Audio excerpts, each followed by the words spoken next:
Okay, we've got a few hands going up. Okay, now keep your hands up if you've actually planned the specific retirement corpus that is going to fund your margarita. Fewer hands going up. And finally, how many of you have also inflation indexed it to ensure that the corpus that you create now is enough to fund your retirement when you actually need it in, say, like 20, 30 years? Only one hand going up. Okay, so the number of hands going up is actually going down with the questions that we're asking. Well, without giving away too much about my age, retirement is something that I have definitely been thinking about. Actually, let me correct myself. Because the whole point of today's conversation is that you don't have to be of a certain age or seniority to start planning for your retirement. In fact, if I knew then what I know now, I would have probably started planning for retirement 15 years ago. Again, without giving away my age. But this evening, we are here to bridge precisely that gap.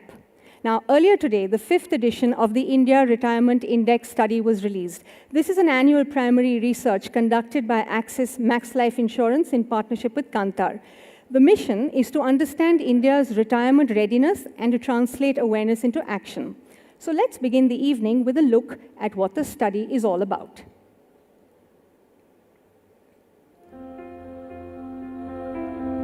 पाँच सालों का ये सफर, हजारों लोगों की जुबान और एक देश की तैयारी की कहानी अपने सुनहरे कल के लिए। साल 2021 में शुरू हुआ ये इंडिया रिटायरमेंट इंडेक्स स्टडी आज बन गया है भारत की रिटायरमेंट सोच का एक आईना। 5 सालों का ये सफर 25 से ज्यादा शहरों में हर साल हमने देखा लोगों की सोच बदलते हुए, उनकी उम्मीदें आकांक्षाएं बढ़ते हुए, जागरूकता बढ़ी, इरादे और बुलंद हुए और रिटायरमेंट के लिए तैयारी होती गई और मजबूत। अब रिटायरमेंट डर नहीं, जिंदगी का एक नया प्रारंभ लगने लगा है लोगों को। लेकिन जरा ठहरिए, सोचिए, क्या हम सब उस कल के लिए वाकई तैयार हैं? कुछ कहते हैं अभी तो मैं जवान हूं, रिटायरमेंट के बारे में क्यों सोचूं? कुछ बोलते हैं बच्चे हैं ना, वो किस दिन काम आएंगे। और कुछ कहते हैं मैं तो कभी रिटायर्ड हो ही नहीं सकता। और सवाल ये है, क्या हमारी बचत और हमारे साधन हमारे सपनों जितने बड़े हैं, या रिटायरमेंट के इस पड़ाव पर क्या सीमित साधन का मतलब है सीमित जीवन? तो सोचिए आप क्या कर रहे हैं अपनी रिटायरमेंट प्लानिंग के लिए, क्योंकि आइरिस है उसी सोच, उसी तैयारी और उसी आत्मविश्वास का आईना। और इस साल अपने 5th माइलस्टोन एडिशन में आइरिस पहुंचा है 2000 से भी ज्यादा घरों तक, क्योंकि why let your retirement retire your dreams?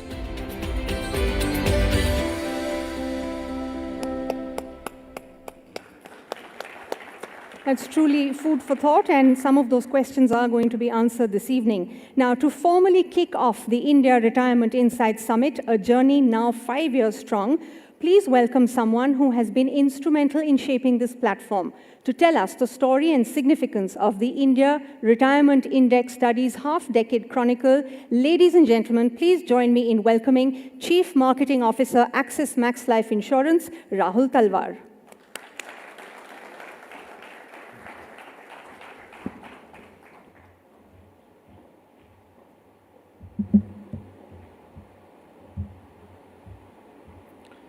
Well, good evening, friends.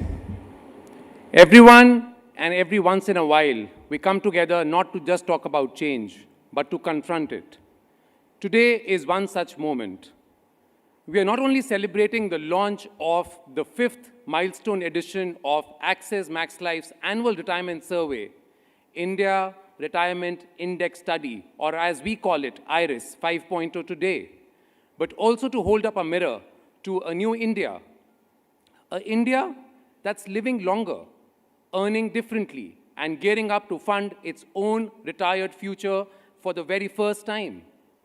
So what's the new reality of retirement today?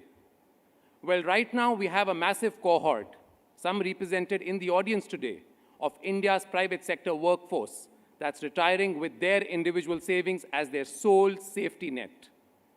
For the first time in India's history, the financial responsibility of funding potentially a 20 or a 30-year retirement rests entirely on the individual.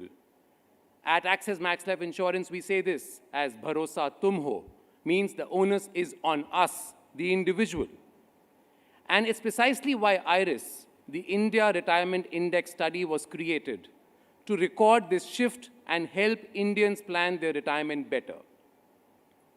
Through this study, we wanted to map the hopes and dreams of Indians in terms of their retirement preparedness and wanted to understand if Indians are truly retirement ready. Well, today's hashtag is #retirement ready.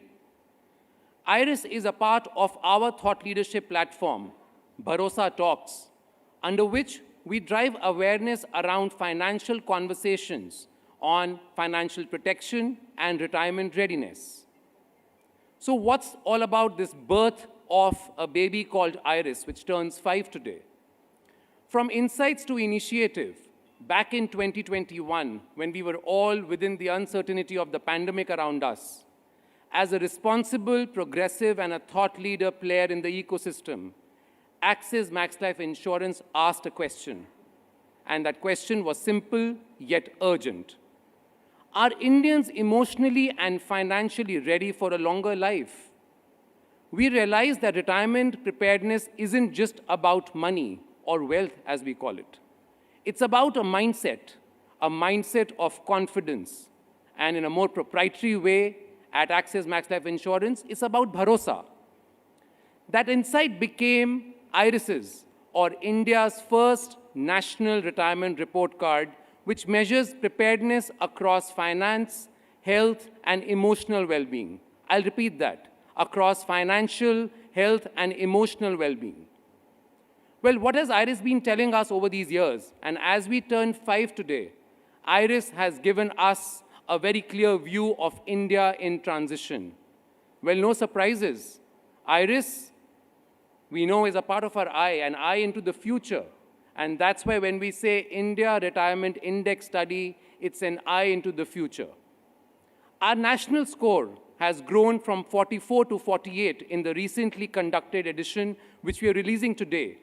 It's a steady progress, but like we say, as again, a responsible and a progressive ecosystem player, it's still work in progress. It tells us that health and not just wealth is what Indians value the most when they think of retirement. It reveals the growing financial voice of homemakers, a very important segment when you think of retirement planning. A digitally confident and a digitally engaging Gen Zs who are eager to take charge of their money, always wanting to be in control. Well, IRIS has become a national compass mapping a variety of cohorts, some like returning migrants, sandwich generations, and gig workers. And it's not just showing where we stand, but where we must go next. Well, why does this evening and this audience and this summit matters to us as Axis Max Life Insurance and with our partners in Kantar and NDTV? Well, this summit is not about data representation. It's a platform of ideas that can change mindsets. It's coming together of policymakers, insurers, employers, educators, and influencers, the people who can shape how India retires. And remember, it's about retirement readiness. This conversation goes beyond this room. Through our partnership with NDTV, these discussions will reach households across India, sparking awareness, action, and hopefully transformation.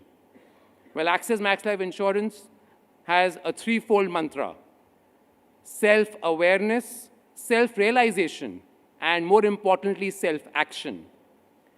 It is these mantras that trigger our collective mission, which is to turn insights into bharosa, into real confidence and practical clarity and lasting security or financial protection. Because retirement should not be worrying when the paycheck stops. It should be about living with purpose, dignity, and more importantly, peace of mind. So what's the call to action, ladies and gentlemen, today? As we begin the discussions and what's going to unfold, I would like to leave all of us in the room and those watching us on the respective screens with one question. In a country where life expectancy is rising and pensions are disappearing, what role will you, or in first person, what role will I play in building a more retirement-ready India? So a very warm welcome to all of you, and looking forward to today's conversations. Thank you.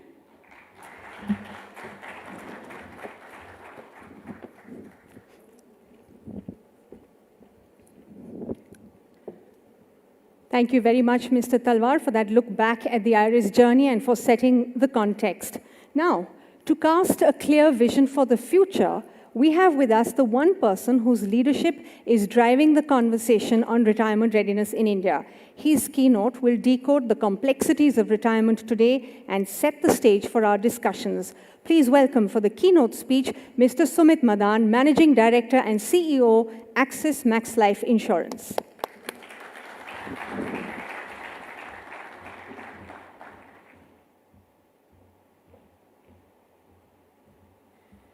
Thank you very much, and good evening, ladies and gentlemen. Absolute pleasure to welcome you all to the 5th edition of the India Retirement Index Summit. Over the years, IRIS has evolved from being a study to becoming India's most credible mirror of retirement readiness, an initiative that reflects not just where we stand today, but also how we must prepare for tomorrow. Today, as we launch IRIS 5.0, the conversation surely is larger than numbers. It's about people, it's about preparedness, and of course, it's about purpose. It's about how a nation that celebrates youth must now learn to prepare for age. Because the question is no longer if India will age, but how ready are we as and when it happens. Across the world, retirement readiness has moved from awareness to culture. Across the world, nations are preparing for retirement. India is still preparing to prepare. Let's look at how readiness looks like globally across. Just to share some quick data points. In the United States, annual annuity sales crossed $430 billion in 2024. It's the highest ever recorded. As Americans increasingly seek guaranteed lifetime income through insurance-backed retirement products. If you look at the United Kingdom, more than 88% of eligible workers now participate in workplace pension schemes. Individual annuity sales reached £7 billion last year, showing, of course, a renewed trust in guaranteed income. In Japan, nearly 90% of the households own a life or annuity policy. Over 40% of the retirees prefer lifelong income options. Insurance is part of their mindset and not an afterthought. In China, again, within just 1 year of launching its private third pillar pension system, 60 million citizens opened a retirement account, showing how quickly institutional retirement planning can actually take root. And across the OECD countries, on an average, retirees enjoy today a net replacement rate which is above 60%, meaning they can maintain most of their pre-retirement lifestyle the way it was earlier. Ladies and gentlemen, these are not just statistics. They are signals of a society which is maturing at a very fast pace, where financial security in later years is treated as a right and not a privilege. Now contrast this with India. Our life insurance penetration remains at about 3% of the GDP, and retirement-linked products form only a small slice of the total premium. So yes, the readiness gap is wide. But guess what? It's also our biggest opportunity. The difference between aging and aging well lies in readiness, and readiness begins with insurance. India is often called a young nation. There are more than enough statistics proving that. But bear in mind, beneath that youthful energy lies a quiet transformation. According to the UNFPA's India Aging Report 2023, the population aged 60 and above will rise from 153 million in 2021 to nearly 347 million by 2050. That's almost 1 in 5 Indians, making us home to the largest elderly population in the world. And 2050 is not too far. A nation growing younger, please remember, is also growing older. And how unprepared we are for it. Longer life expectancy, shrinking family sizes, and the gradual erosion of traditional support systems are redefining what retirements actually mean. In developed nations, retirement planning begins early, often with the first paycheck. In India, often it begins after the most productive years are already over or have passed. Even within our formal pension system, sufficiency remains a key concern. According to OECD pension data at a glance in 2024, India's replacement rate is around 50% for an average earner, with accrual rates amongst the lowest in Asia Pacific. I think those are some of the key data points that we need to remember as we step forward as far as the planning of the entire retirement kitty is concerned. In other words, even those who are covered may not have enough income to sustain their lifestyles post-retirement. On the positive side, coverage is expanding. The National Pension System and the Atal Pension Yojana together now manage over 16 lakh crore rupees in assets and have crossed 9 crore subscribers. The Atal Pension Yojana alone, mind you, has enrolled more than 8 crore citizens, especially from the informal sector and among the women participants. Yet, the average account balance remains modest when compared to longevity and a rising healthcare cost. The public system can provide a base, but not stability. The next leap actually lies in turning the savings onto sustainable retirement income. And this is where life insurance and annuity solutions can play a defining role, bridging the gap between, of course, aspiration and assurance. The good news is that India's regulatory environment is now moving decisively towards deeper penetration and inclusion. The IRDAI's Bima Trinity, which is Bima Sugam, Bima Vistar, and Bima Vahak, is a transformational framework designed to achieve insurance for all by the year 2047. Bima Sugam will become a unified digital marketplace for buying and servicing of all the insurance needs. Bima Vistar will offer a bundled life, health, and property cover to drive mass adoption. And Bima Vahak will enable doorstep delivery to insure through women-led rural networks. Together, they represent a shift from a distribution to a more democratization of system of insurance. When policy becomes platform, inclusion is actually unstoppable. Beyond that, IRDAI's new regulatory framework has simplified product approvals through the file and use automatic clearance route, which speeds up the entire innovation cycle for the insurers. The regulator's exposure draft on pension products has emphasized standardization, transparency, and a greater participation of life insurance in the retirement space. It's a clear signal that pensions and protection are now part of the same national conversation. Even the government's policy stance is actually aligned. The Unified Pension Scheme, effective April of 2025, guarantees 50% of the last drawn salary as pension for central employees and allows an optional switch from NPS, a strong message again towards predictability and trust in the retirement income. All of this shows that India is not short of policy momentum. The challenge now is execution, turning inclusion into assurance. This brings me to the heart of today's event, ladies and gentlemen, the India Retirement Index Study 5.0. Over the past 5 years, the index has tracked how Indians think, feel, and act about retirement. And this year, we are seeing a very encouraging shift. The IRIS index has climbed from 44 to 48, marking a clear rise in retirement readiness across financial health and emotional dimensions. Half of urban Indians now believe that retirement planning should begin before they turn 35, ideally as soon as one starts earning. This marks a sharp shift from a reactive savings approach to a more proactive planning. Health preparedness has actually shown the sharpest improvement, from 41 to 46, with 79% of Indians being optimistic about staying fit in their retirement years and actively adopting a preventive health care and insurance. Women and gig workers have been a specific area of focus for us, and they have emerged as the new engines of optimism. Women leading in both financial and health preparedness and gig workers, closing the confidence gap faster than what we really expected as part of the survey. But the real insight lies in the gap that still exists. Despite a rising awareness, only 37% of the Indians actually believe that their retirement corpus will last beyond 10 years. That single number captures the urgency of the challenge before us. Awareness is rising, my friends. Confidence is growing. But true readiness demands a consistent action. So where do we go from here? I think that's the important point all of us need to ponder. For individuals, the message is deeply personal. Please start early. Plan wisely. Think beyond wealth to health, beyond savings to purpose. Retirement is not the end of earning. It is the beginning of living on your own terms. For policy and regulators, the momentum is already strong. With the Bima Trinity and the vision of insurance for all by 2047, we now have a powerful framework to make retirement inclusion a national movement. And the industry, the call is very clear.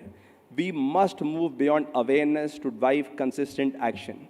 At Access Max Life, we see this as both a responsibility and an opportunity. We are designing protection-led retirement solutions that transpire confidence and deliver guaranteed income. We are expanding outreach to the underserved and the informal segments, ensuring inclusion becomes real. We are partnering with employers, gig platforms, and women's networks to embed retirement readiness into everyday financial behavior and action. And of course, we are leveraging digital innovation to make access simpler, faster, and more transparent. Our mission is very simple. Every Indian should retire with dignity, independence, and like Rahul said, with a lot of bharosa. Because bharosa is not just our brand promise, it is our belief that true financial trust must rest on the twin pillars of growth and protection, empowering Indians to live their later years with a lot more confidence. As we unveil IRIS 5.0 today, let's remember the upward movement of the index is more than just a number. It is a signal of an intent. It tells us that awareness is rising, its mindset which is shifting, and the idea of planning for tomorrow is actually taking root today.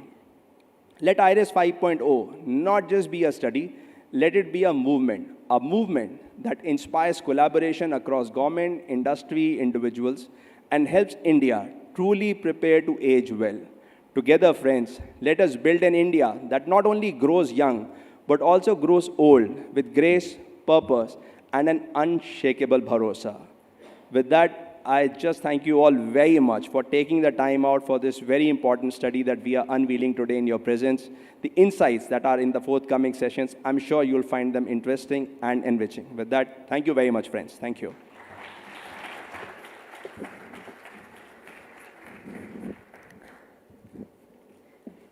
Thank you so much, Mr. Madan. As you said very correctly, a nation that is growing younger is also growing older. And it's clear that the IRIS 5.0 mandate is critical for a secure second innings. And speaking of IRIS 5.0, as Mr. Madan said just now, it is now time for the official unveiling of the insights that will guide our conversations this evening. To release the 5th edition of the India Retirement Index study, I would like to invite back on stage Mr. Sumit Madan, and along with him, Soumya Mohanty, Managing Director and Chief Client Officer, Kantar, from Axis Max Life Insurance. May I please invite on stage Anurag Gupta, Chief Business Officer and Head of Retirement, Rakesh Pandey, Chief Business Officer of Proprietary Channels, Rahul Talwar, Chief Marketing Officer, Sachin Arora, Director and Head, Axis Bank Partnership at Axis Max Life Insurance, Munish Sharda, Executive Director, Axis Bank, Shailesh Upadhyay, President and Head, Retail Liabilities, Products and Fees, Axis Bank, Anurag Chauhan and Jose John, both Executive Management Committee members, and Vaibhav Kumar, Head, Product, Ecom and Center of Excellence.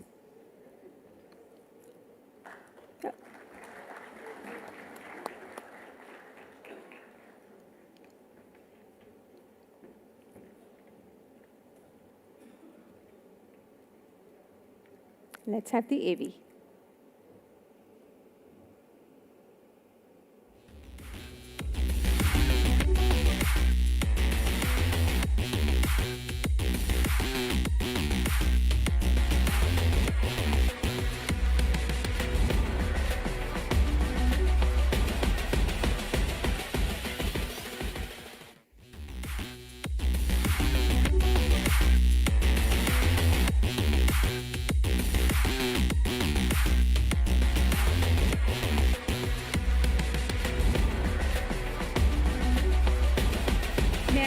request you to unveil the magazine by opening up the ribbon and showing us what's behind it.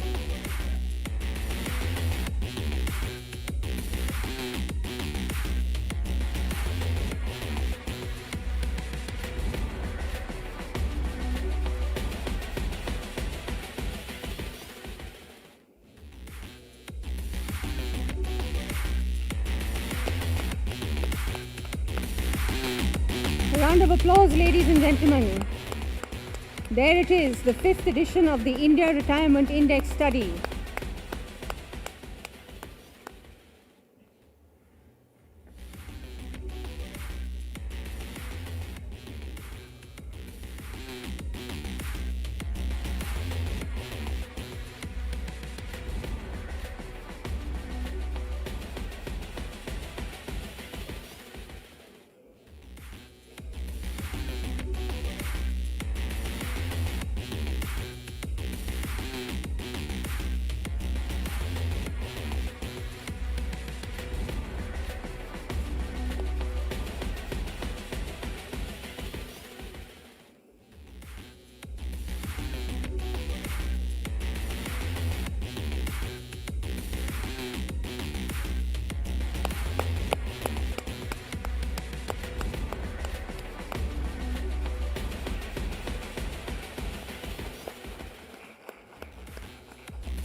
Thank you so much for that. There it was, the 5th edition of IRIS. Now, ladies and gentlemen, as the stage is being set for our first conversation today, we would like to tell you that the India Retirement Insights Summit 2025 is being live streamed on the NDTV 24/7 YouTube channel.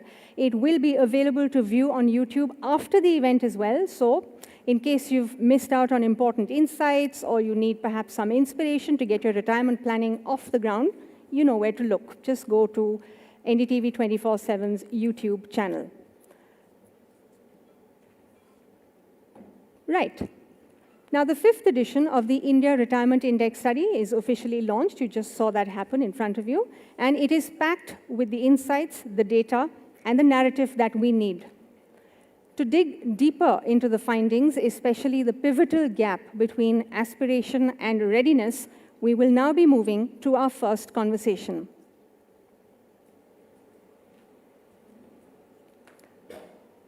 I'd like to welcome back on stage Mr. Sumit Madan, MD and CEO, Axis Max Life Insurance, along with a key architect of this research, Soumya Mohanty, Managing Director and Chief Client Officer at Kantar. Mr. Sumit Madan has over 25 years of extensive experience in establishing and scaling businesses with strategic clarity, people-centric leadership, and operational rigor in high-growth and turnaround environments. And Ms. Soumya Mohanty has more than 2 decades of experience in market research and consumer behavior, which she has used to amplify the consumer's voice in boardrooms across sectors for better decision-making and social impact. So, 2 people who really know what they're talking about. And the conversation is being led by my colleague, Vikram Oza.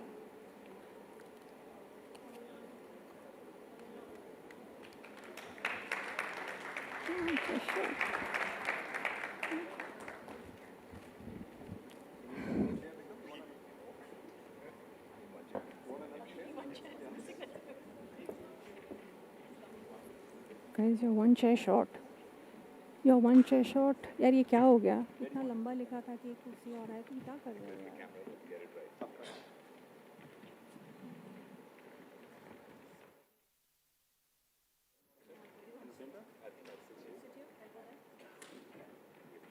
How do you want us to sit Soumya here? I should sit Soumya. Soumya ka. Adding a little color, I guess. Though you are quite colorful today. Good evening, everyone.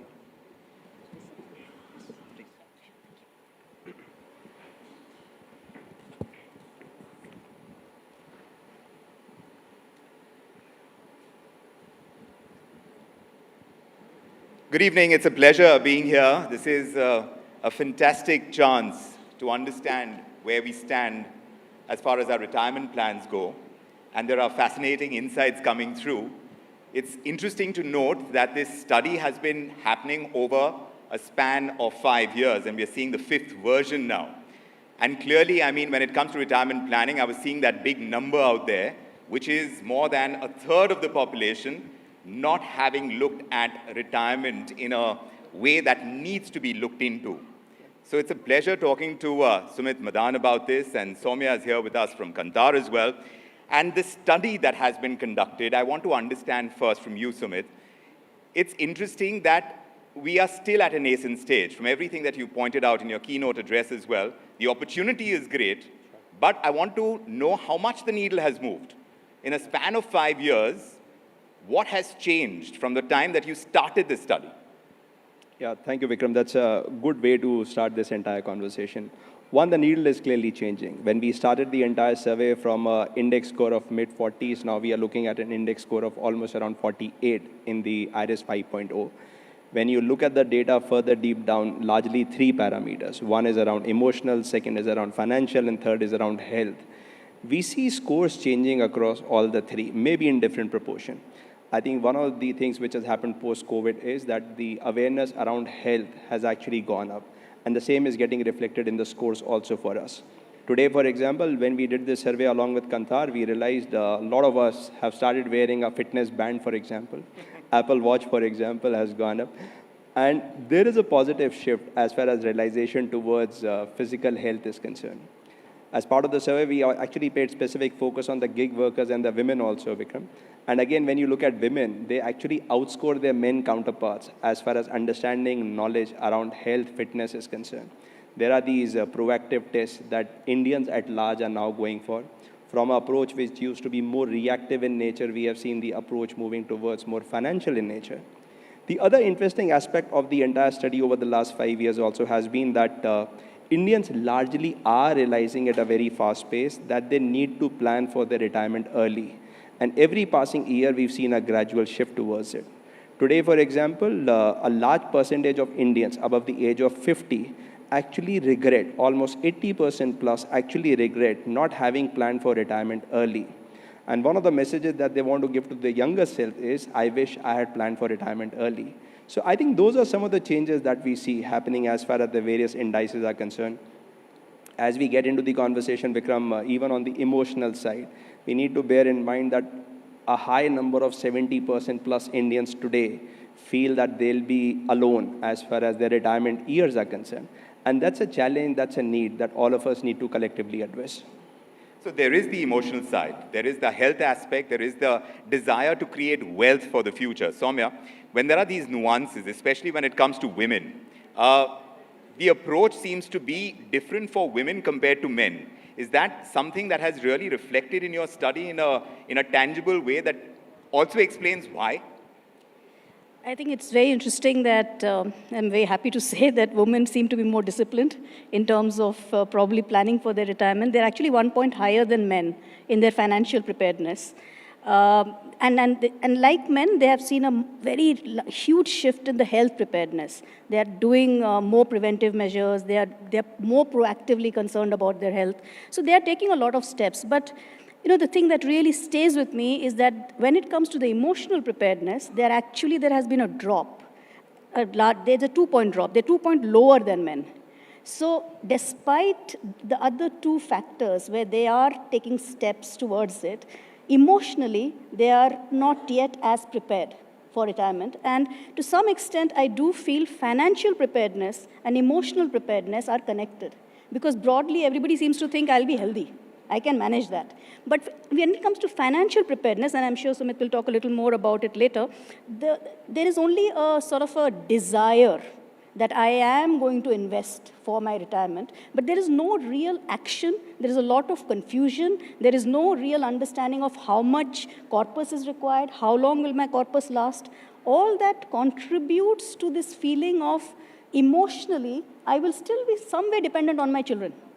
So it's all connected in some ways, and women yeah, happy that they are taking steps more than, I mean, slightly ahead of men. But I think there's a lot of, lot of headroom as far as emotional preparedness goes. So, Sumit, explain to me, because you also said that there is regret on the part of those who didn't start early enough. Right. So you're seeing both sides of the spectrum in that sense. Do you get a sense, do these thoughts align? Because here, at some level, there are some who are telling you that, look, I mean, it will take care of itself. And at other level, you have perhaps younger people who are going to say that, look, I mean, I will be able to sort this out, but maybe now is not the time. Yeah. So when you see the dichotomous kind of approach to retirement, what does that tell you? Yeah, I think that's a very pertinent point to address, Vikram. Over the last 5 years, we've seen awareness to increase as far as the savings around retirement is concerned, which is the good news. On the flip side, while the awareness has increased, has it actually led to a tangible action on the ground? And like Soumya rightfully mentioned, that is something where a bias for action still has to come in. People probably, with just so much of information also available at times, are a little confused as to what is the right instrument for me. So as we get into the study, we realized the onus is on all of us to simplify the products, to reach out to the customers at large with something that they can associate and trust.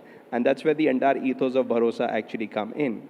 So I think those things are largely changing. As part of the study, Vikram, also, for example, we realized the more you get into details, there is a discussion, why do I need a retirement corpus? And one of the normal fallacies is we often say, my kids will take care of my retirement. As part of this entire survey, over the last 2 years, we've seen the score dropping here from a 40% to now a 35%.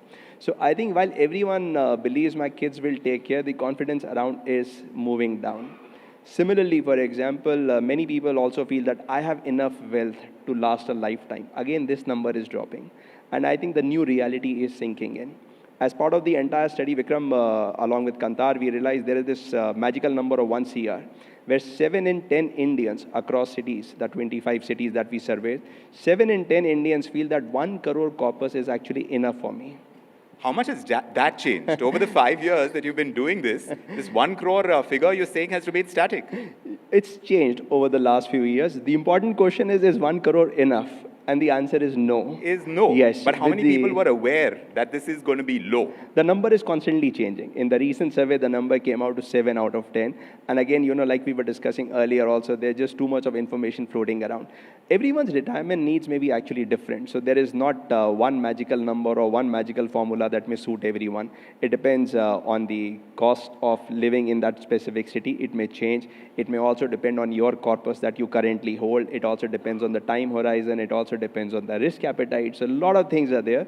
But when we did the survey, I was convinced that 1 CR is enough. And it's very difficult to go and tell the respondents that this is not the right number. The way inflation will kick in, obviously, it's a very different story.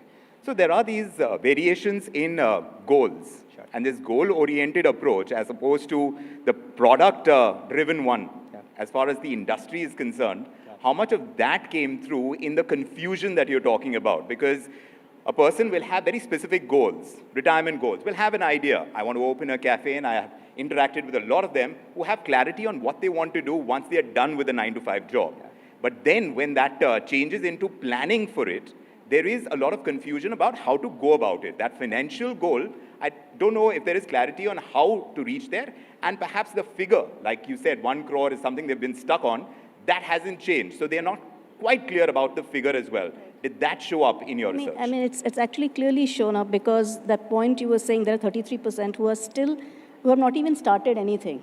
They have not even started planning for their retirement. And if you see within that group, which has not started, what is the main barrier? The main barrier is they just don't know. And the ones who have started, the ones who are saying they have started, they are actually taking advice of their friends and neighbors and maybe the friendly CA that they know. So even the ones who have started haven't done it in a really structured way. So which is why probably this corpus sufficiency. So the 1 crore could be okay for somebody and not okay for most of us, I'm sure. But the perception, how long is it going to last? Only 37% feel it will last more than 10 years. So that the reality, they know it's not going to last. But they don't know. They don't know where to go about it. And yet, I'm seeing, Sumit, that there is this major drive towards pushing money into the equity markets through SIPs, and we talk about the numbers going up, month on month, the numbers seem to be going up.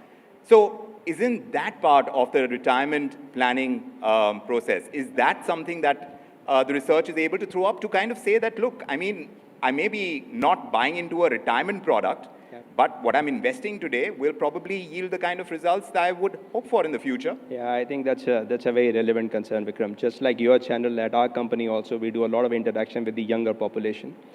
The important point to note is, like we mentioned in the beginning, the awareness is increasing as far as retirement planning is concerned, which also means there is more investments happening in investment products.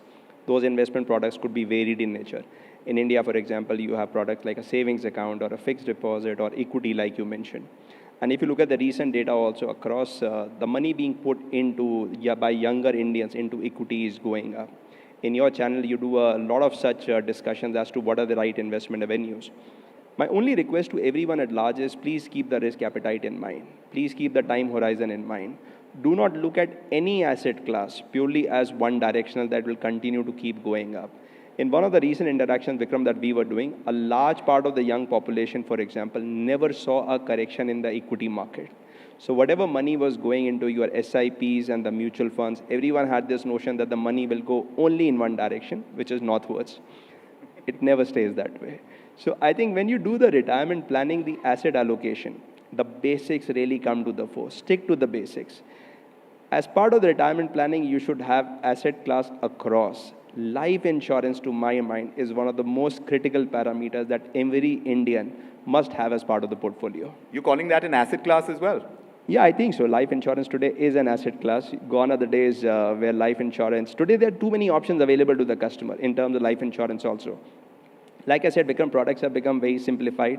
The buyers are very aware. The regulators have done a great job. So when we look at term, for example, these are some very simple term or protection plans.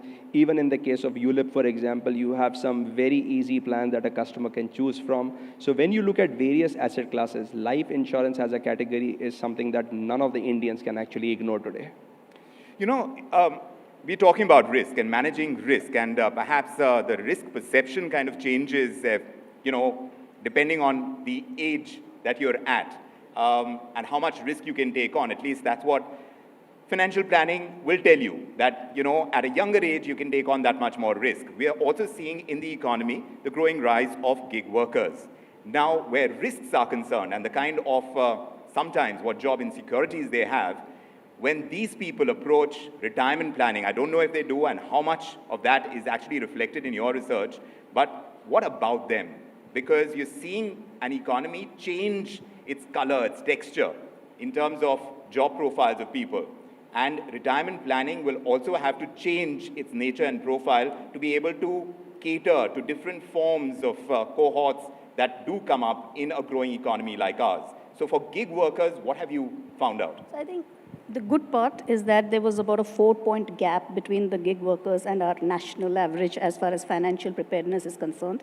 That is now just about 1 percentage point, 1 index point. So to that extent, the gig workers are taking actions because they know they need to plan, and I mean, it is an unpredictable job, so they are doing it. But I guess there is more to do. We don't have as much trended data on gig workers. It is something that we recently introduced, and we realized we need to track them. That just like we realized we need to track returnee migrants. So there are always these new cohorts that we feel, and it's a great thing that Axis Max is putting its weight behind this entire survey, because these groups were not existing to this degree when we started this. So now we have that much more clarity. And now we know. Now let's see how it progresses in the next couple of years. Is that gap going to widen? Is that gap going to, you know, become bigger? We don't know. But at this moment, the gap has narrowed. That much we know, that the gap has narrowed on financial preparedness as far as gig workers are concerned. Yeah, Right. I think some of the data points, Vikram, play a critical role as far as gig workers are concerned. Credit needs to be given to the regulator and the government also. A lot of work is being done here. You have the e-Shram portal, for example, where for gig workers, a lot of work is happening. When you look at the part of the survey that Kantara also has done for us, IRIS score of 47, it's fast catching up with the overall average of 51. So that's making a considerable difference over the last 5 years. We've seen the gap really narrowing now. A strong 62% of the gig workers have actually invested in fixed or recurring deposits, marking a 10-point rise. So the important point to note here also is that there is action happening on the ground. But I agree with you, a lot more can be done. I think Soumya also alluded to it. The good part is it started on a good note. Things are moving in the right direction. The pace has to be picked up. So I noticed in your keynote speech, Sumit, you did also mention about the policy push towards this. And lately, we've been talking on NDTV Profit as well about the EPFO reforms and all of that is coming into play, where the government is kind of nudging you in that direction as well, perhaps explaining in a way the importance of retirement planning so that you are left with a good enough corpus. Now, when it comes from the government side, does it become that much more effective, you think? When you talk about a homogeneous kind of approach to catching up when it comes to retirement planning, the readiness that you need to take on the future, how much of a help is that when the push comes from the government side? Oh, it helps a lot, Vikram. I can tell you the next 5 to 10 years are going to be far stronger, far faster. Technology plays a large role, but the push of the government is always critical. And that's the way things have really moved in the recent years also. You look at Bima Trinity as a case in point. If you look at and break down the Trinity, you have a Bima Sugam, which is a complete marketplace, where as a customer, I can just compare insurance products across. I'll have an ease of buying the product at a pace which is desired to me. I can compare the features, I can compare the cost, and look at the best possible product that suits me. There is, of course, as part of the Trinity, Bima Vistar. As part of the Vistar, it's a consolidated one window that is available to me in the form of a product that will include life, health, and of course, property as well, making things very easier for me. The third part of Trinity is equally critical, which is the Bima Vahak. As part of the Bima Vahak scheme, the government is really focusing on women empowerment in taking insurance to be sold by the women in the hinterland of the country, where the confidence, the trust, and like we say, the bharosa is more higher when you're in the same village. So I think Bima Sugam, to my mind, is actually one of the key action steps. This Trinity that government is now pushing on, Bima Sugam was launched very recently. This Trinity, for example, should only fasten. And like we keep on saying in every department today, Vikram, technology plays a large role. With technology, for example, the next 5 years, for example, could really change the pace of what we've done over the last 25 years. We also need to remember insurance is a relatively new industry. It is. So life insurance in the private sector is actually around 25 years old. So there's a lot more work which needs to be done. But I can assure you, on behalf of the industry and, of course, the regulator, there is serious work happening as far as improving the penetration numbers are concerned.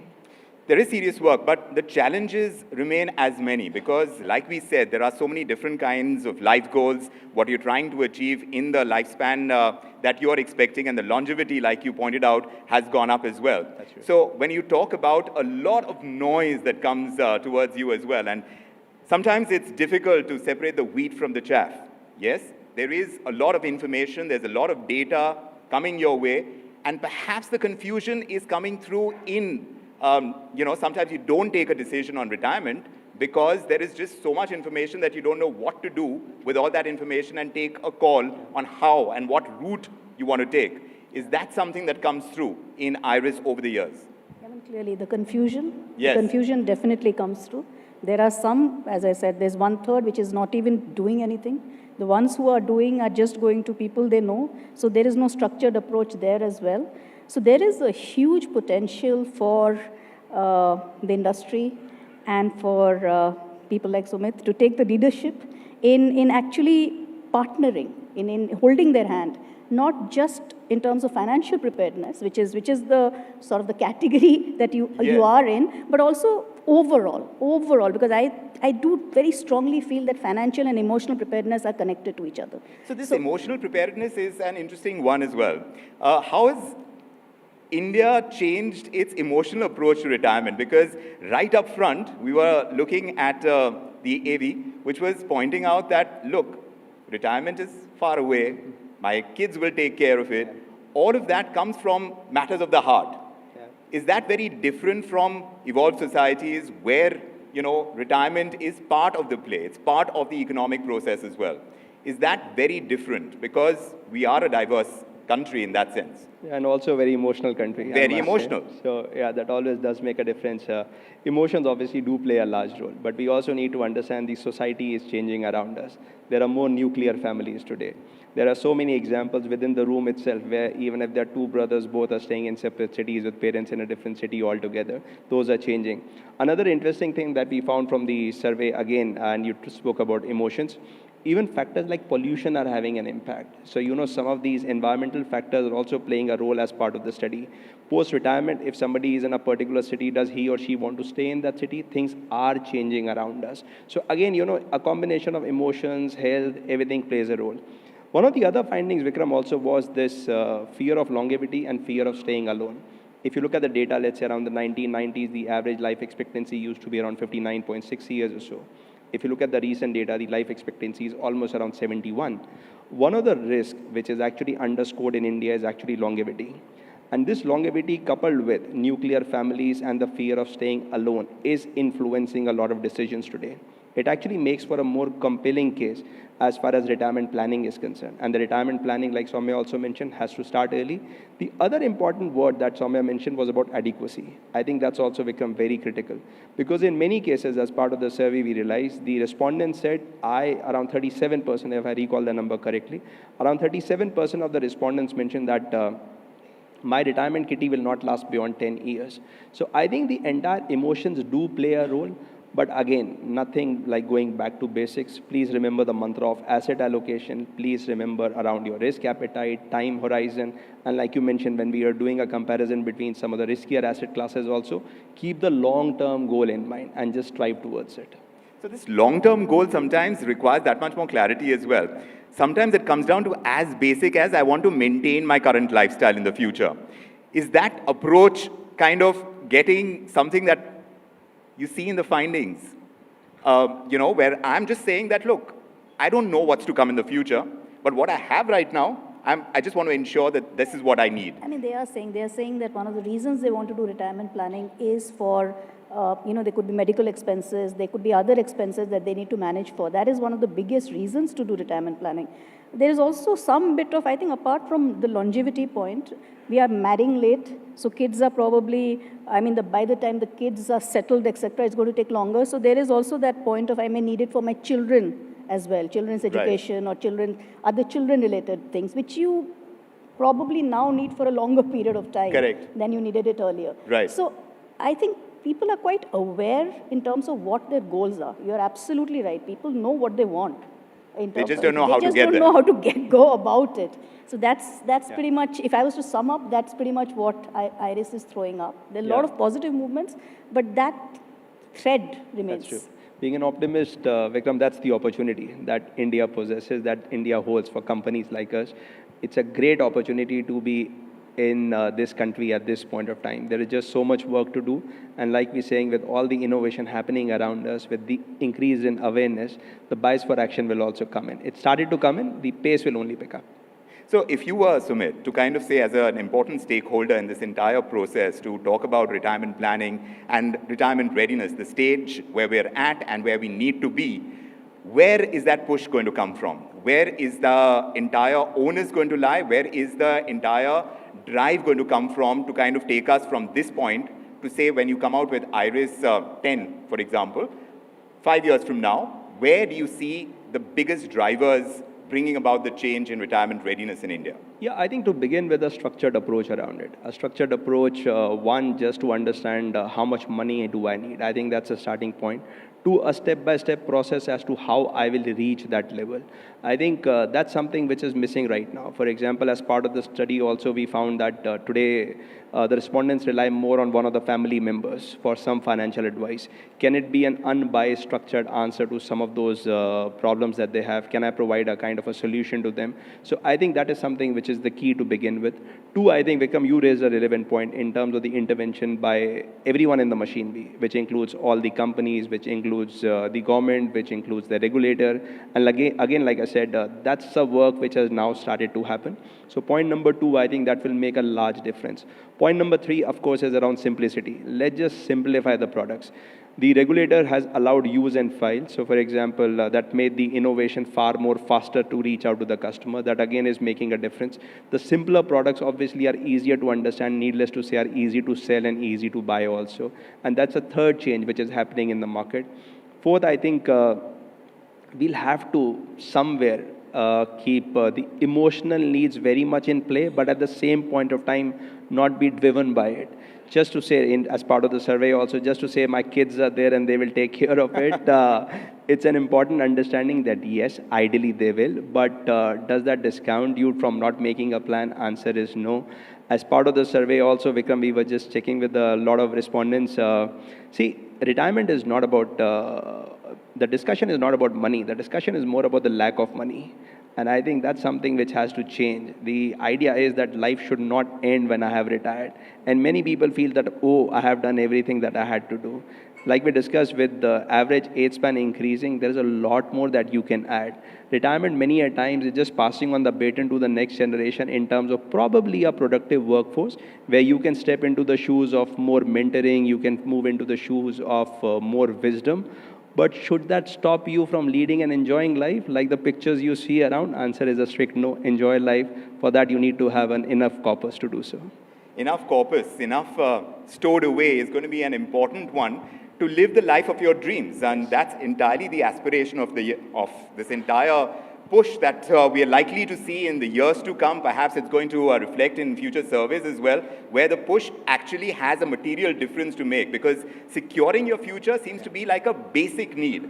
But to do it in a way, in a style that is sustainable, that is going to see deeper penetration, because like you pointed out, the opportunity is great for the industry as well, for the other stakeholders like employers who want to kind of ensure that there is a cohesive way in which we can push that agenda with employees so that they feel like they're taken care of, that there is someone else who's looking after their needs, like the government giving that nudge to industry and to individuals. All of that in a kind of cohesive fashion needs to push that agenda, and that is entirely the hope. Sumit and Soumya, thank you very much for this discussion. It gives us great insights. And of course, we will carry on these discussions, and I'm looking forward to many more of these. Thank you indeed for the insights and for IRIS 5.0. Thank you, Vikram. Thank you very much. Pleasure. Thank you. Thank you, everyone.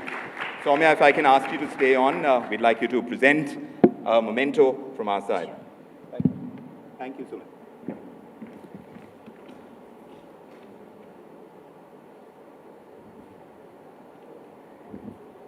Oh, it's a photo opportunity. And sorry, Sumit also then, in that case, Sumit, we have a picture to take. Mr. Madan, may we call you back for that photograph, please? Thank you.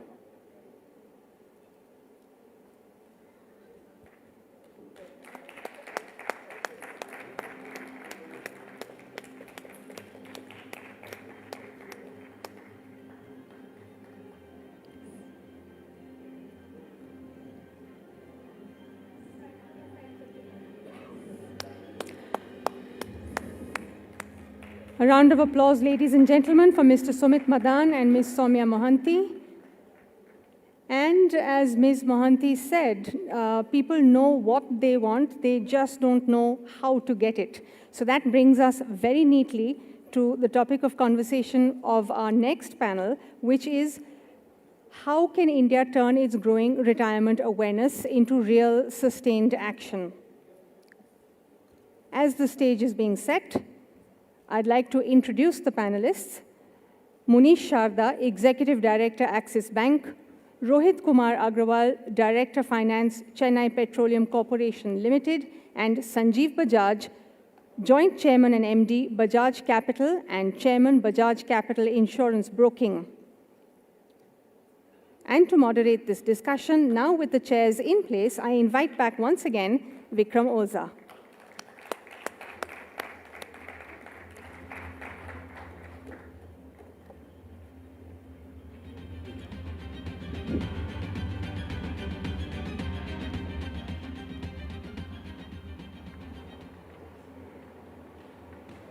Good evening. Hello. Welcome.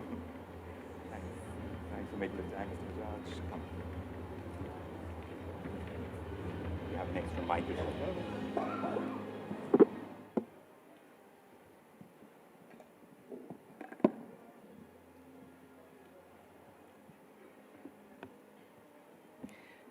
Good evening. Today, when we talk about retirement, we are learning that while we are watching India and the kind of rise as far as retirement and the consciousness about planning for retirement is concerned, I think it's very important to get a perspective from the advisory perspective, from an employer perspective, and indeed from a banking and insurance sector perspective, where we actually stand and how we can perhaps bridge the gaps, as it were.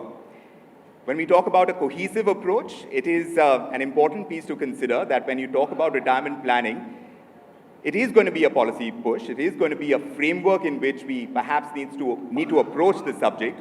But I want to begin by asking from an employer perspective, sir. Mr. Agarwal, when you, as a CA, you head finance and you have HR reporting into you, does that change the dynamic when it comes to how employees are going to feel part of the process of better retirement planning when the company, when the employer is clear in its mind about how they should go about it? Does that reflect in a public sector outfit where, of course, you come from? It does reflect. Let me go back a point backwards and see what has evolved. See, there were some major changes like defined benefit to defined contribution. What is the objective? We looked at sustainability, finance side. Then we, in addition to PF and gratuity, moved to pension and NPS. Again, maybe, from the employee perspective. At one point, when these two perspectives are with the different roles, they may be conflicting. But when the roles are same, you start looking at holistic benefit and then sustainability together. And I feel that's where, you're saying, your thinking and your practice, all gels well, and that goes forward. But I must tell you in this context, the focus will shift to wealth creation. The wellness, the compliance will shift to wealth creation. That's another focus, which we need to keep in mind. How in that whole journey of employment, they're also keeping a target on their wealth creation. And I think that will be the key going forward when we see these two perspectives coming together.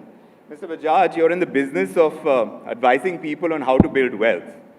Tell me, from the kind of approach that you've had in the past, and now what you see in terms of the kind of advice that is given and the way the advice is given as well, how much of that is about planning retirement in a way that is sustainable, that in a way is doable, and goes beyond putting in money in the equities? Yeah, see, what India has seen is that, if you had put in money in any equity, it's gone up.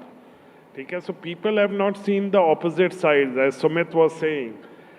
But there have been instances like Japan, where equities didn't give any returns for 30 years, and banks were paying negative interest rates. So if that situation or scenario comes to India, then what will happen? So this is where, the power of debt, power of an insurance is very, very important. And this is where the power of an advisor is very important. That it is an advisor who has to tell you things, and it's like, advisor is like a doctor. He may tell you things which you don't like today, but they are good for you. And if he's a good advisor, then he is talking stuff which is contrarian to the market to a little bit.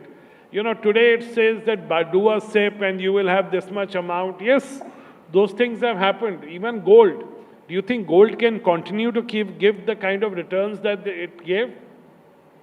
Today I was sharing an example with my team. We had started a physical gold thing with Stock Holding Corporation of India. They refused to encash my gold. They gave me physical gold. I brought it home. I kept it in my cupboard and I forgot. And today the value has gone up by 3 times just because I forgot about it. Okay, so point is that, look, a good advisor will help you reach that level. And but today retirement is a very, very important need because it is there for everyone. And retirement is not only about retiring, it's about building a second income. So do they specifically come to you for retirement advice? Yes, retirement is one of the very big areas for us. Other people say that we focus on younger generation. We say we focus on people who are in their middle ages because they have the money. And today they actually need an advice. So today, like take an example, even if at the bottom of the pyramid, a person retires from a government job, he's got 50 lakh rupees. Now he can live a great life on that 50 lakh rupees, or he can just squander it away. Right. Today we are working with at least 300 PSU institutions where we do education, retirement planning, annuity planning with them to make sure that their people, are left with the money. Today, gratuity itself, companies don't pay gratuity, but today, gratuity, if a person's worked 30 years, it is 15 years of, half a month's salary. So it is your last salary into 15, 18 months that gets paid. It's a big amount of money. That itself will work out to be a decent amount of money. So if you count all these small things, and you have been investing, you have been doing SIP, you are buying insurances, you are buying ULIPs, even I feel future there's a very interesting new annuity products that can be brought down in India which are not there, like equity-based annuities. So yes, so there are a lot of... So there are several products, and generally, Manish Sharda, the idea is to not put all your eggs in one basket. Is this coming down to diversifying and having a rich portfolio where there is enough diversification? So when you're talking about retirement planning, it is essentially that. Or does it go a little more granular? In your experience in the banking sector, insurance sector, when you're dealing with your clients, do you find more granularity in what they're looking for in products?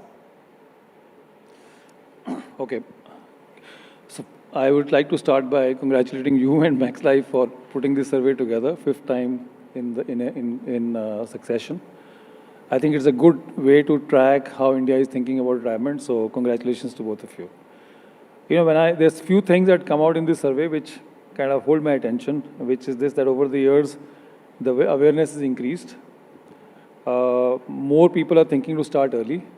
But what is concerning is that they're not, the amount that they think that they must put out together to take care of their future needs, I think is not completely understood by a large number of people. Only 7 in 10 actually think that they need 1 crore rupee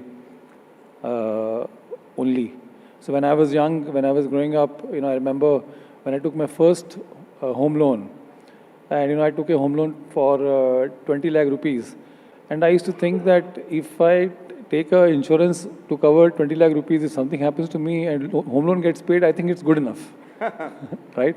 Yeah. And because our ability to see into future and to see how inflation will play out, yes, and what the world will look like 20 years from now is something which just doesn't exist. Correct. We just can't see. We're just too consumed by the here and the now.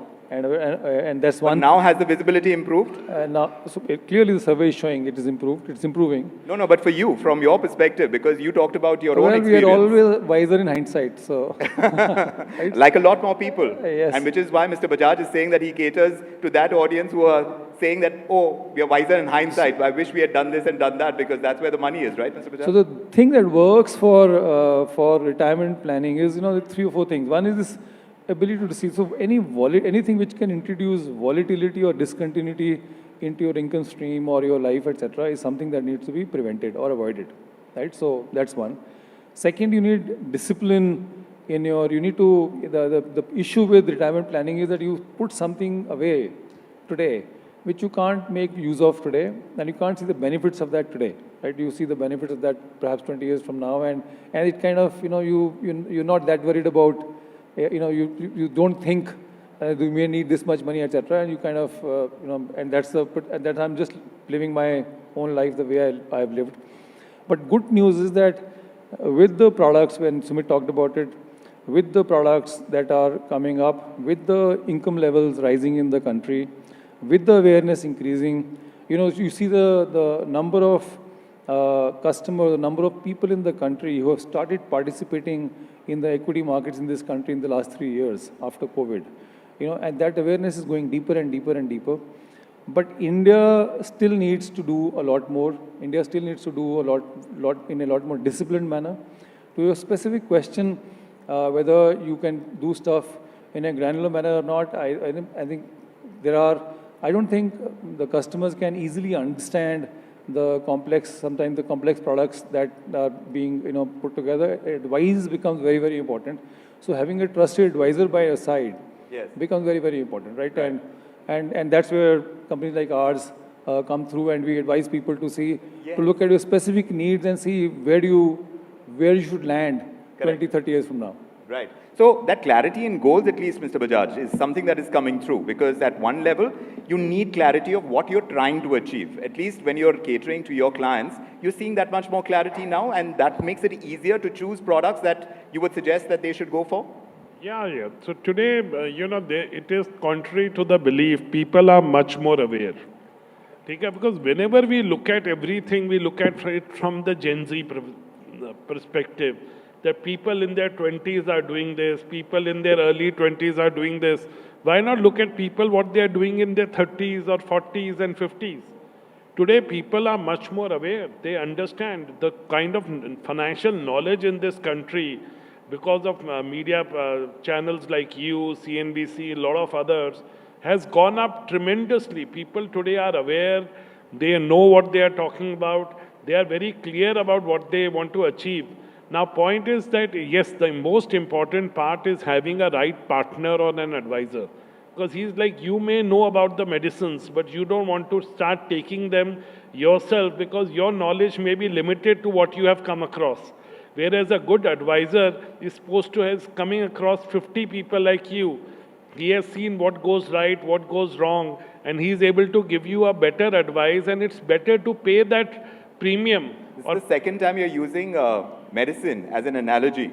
You're thinking of this as medicine, as a bitter pill perhaps, but aren't they seeing the positive side of it?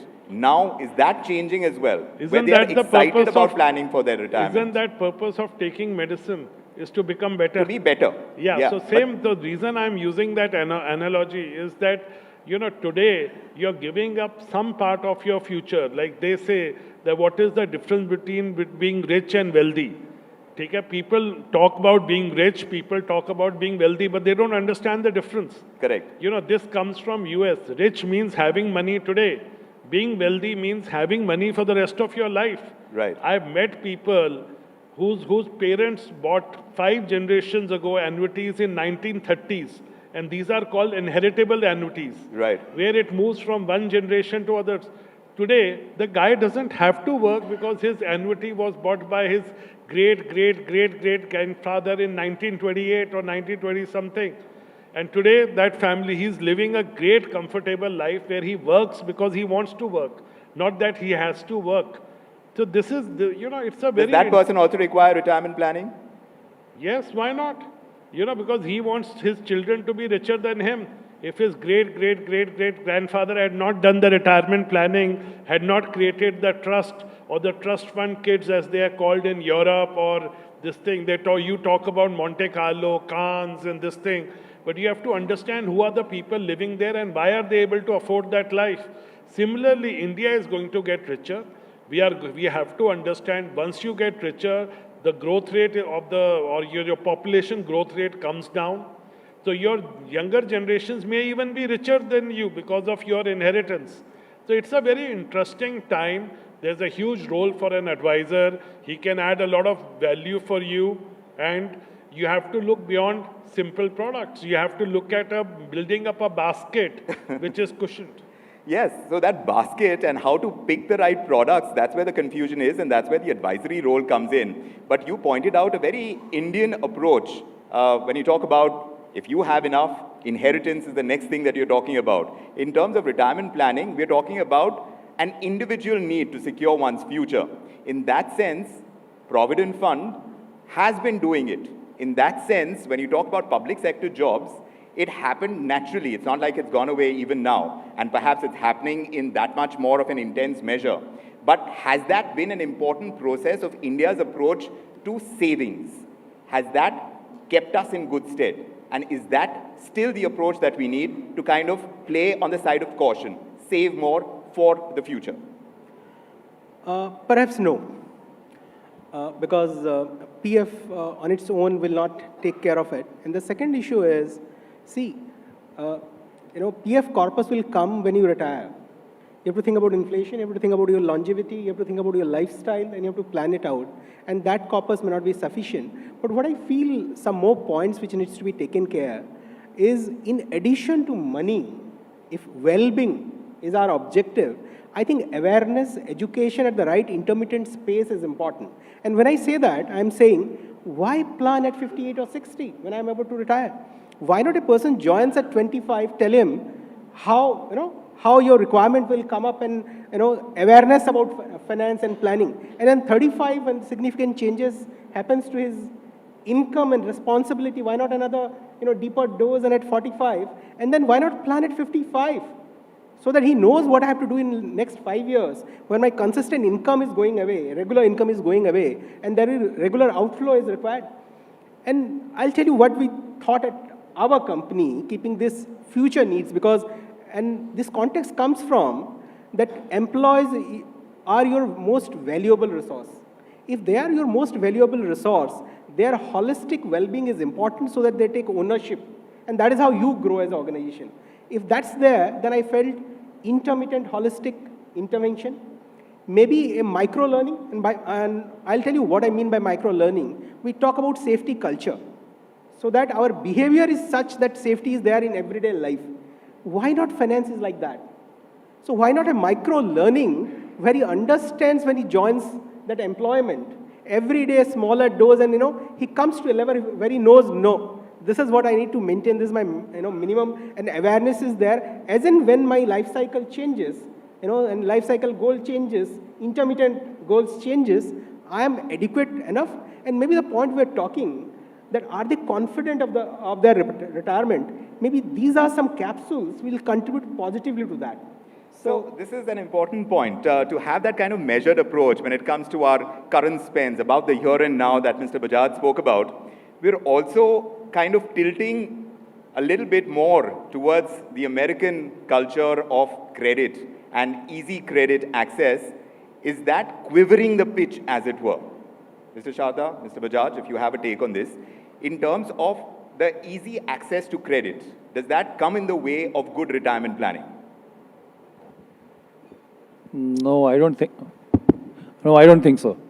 I don't think good credit comes in the way of retirement planning in any way, because when you take credit, let's say if you're buying a home, it's about you're managing your cash flow. That's also actually in some form retirement planning, because you need a house when you want where you would live when you buy a house.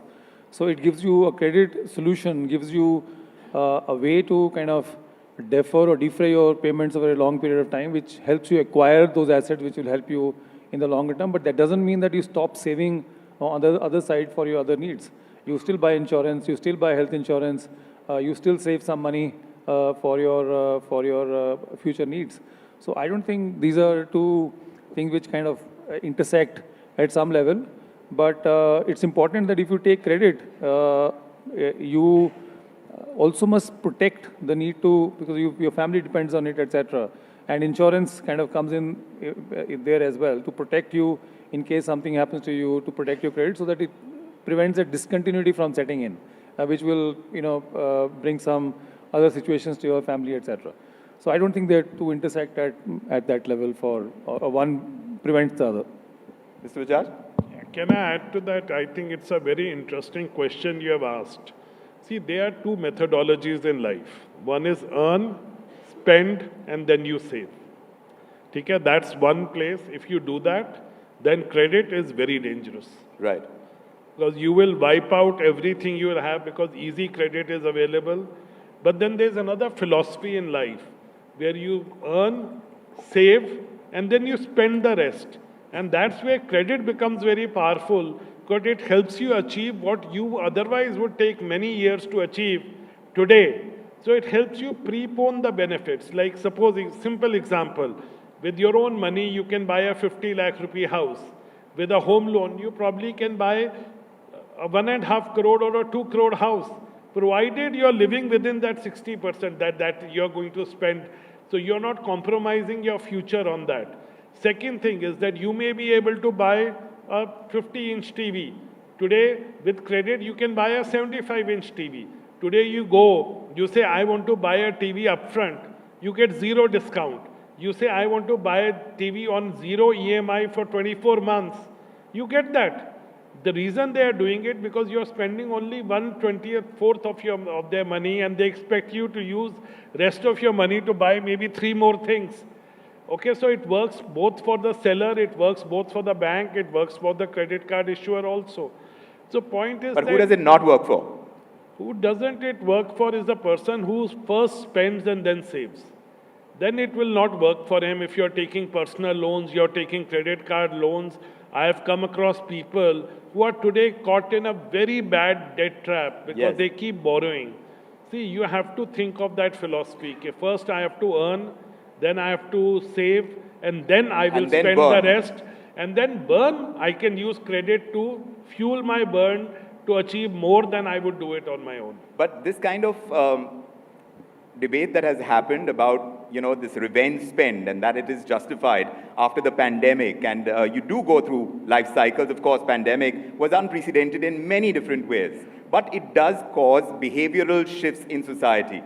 And these behavioral shifts, now that we've seen cycles of that take place from time to time, perhaps that needs to be factored into retirement planning as well. How much of that is happening?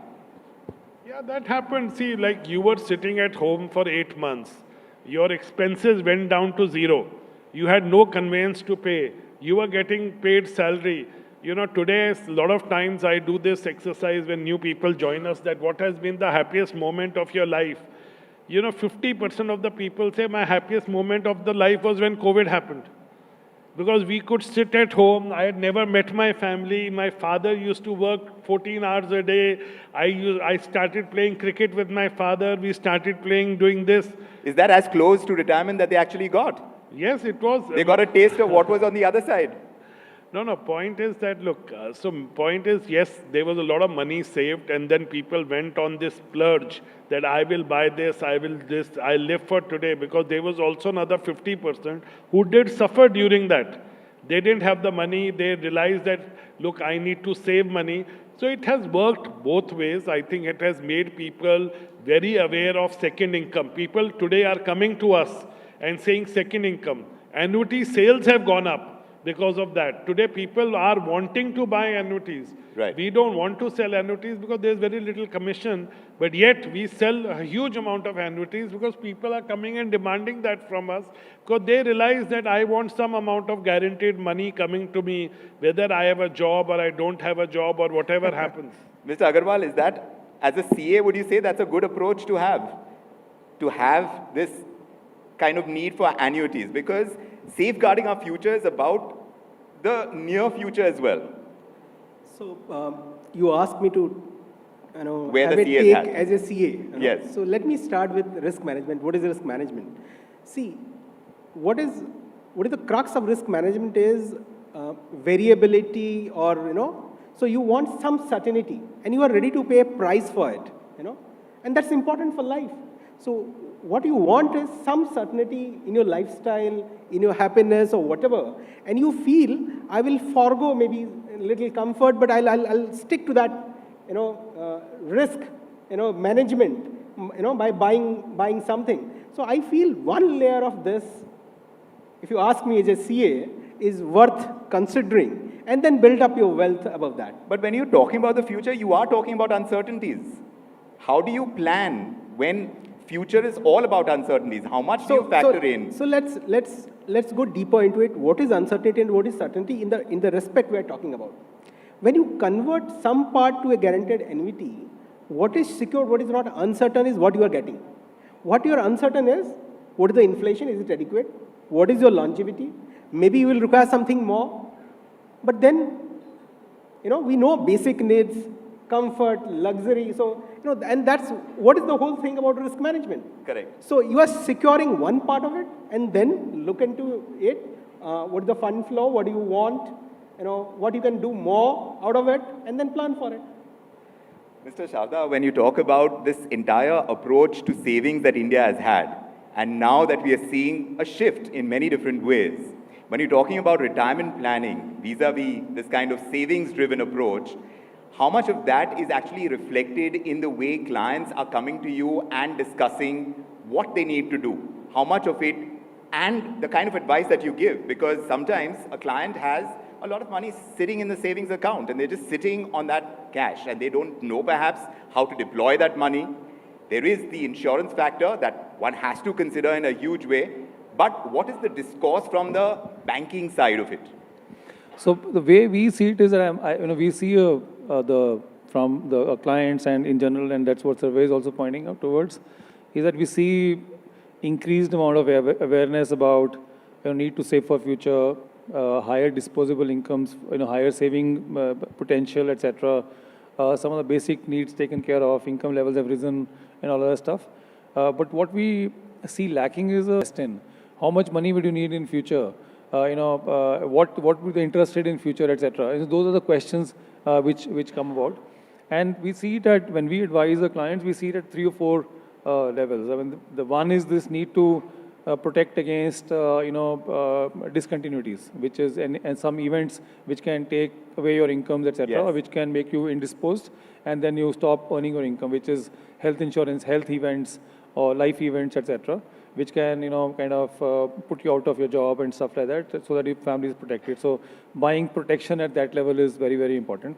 At the second level, it's very important to get income which is assured income solutions, wherein when you start investing, you get some income at regular intervals, and that is kind of assured. So that that certain basic elements of your needs, etc., taken care of.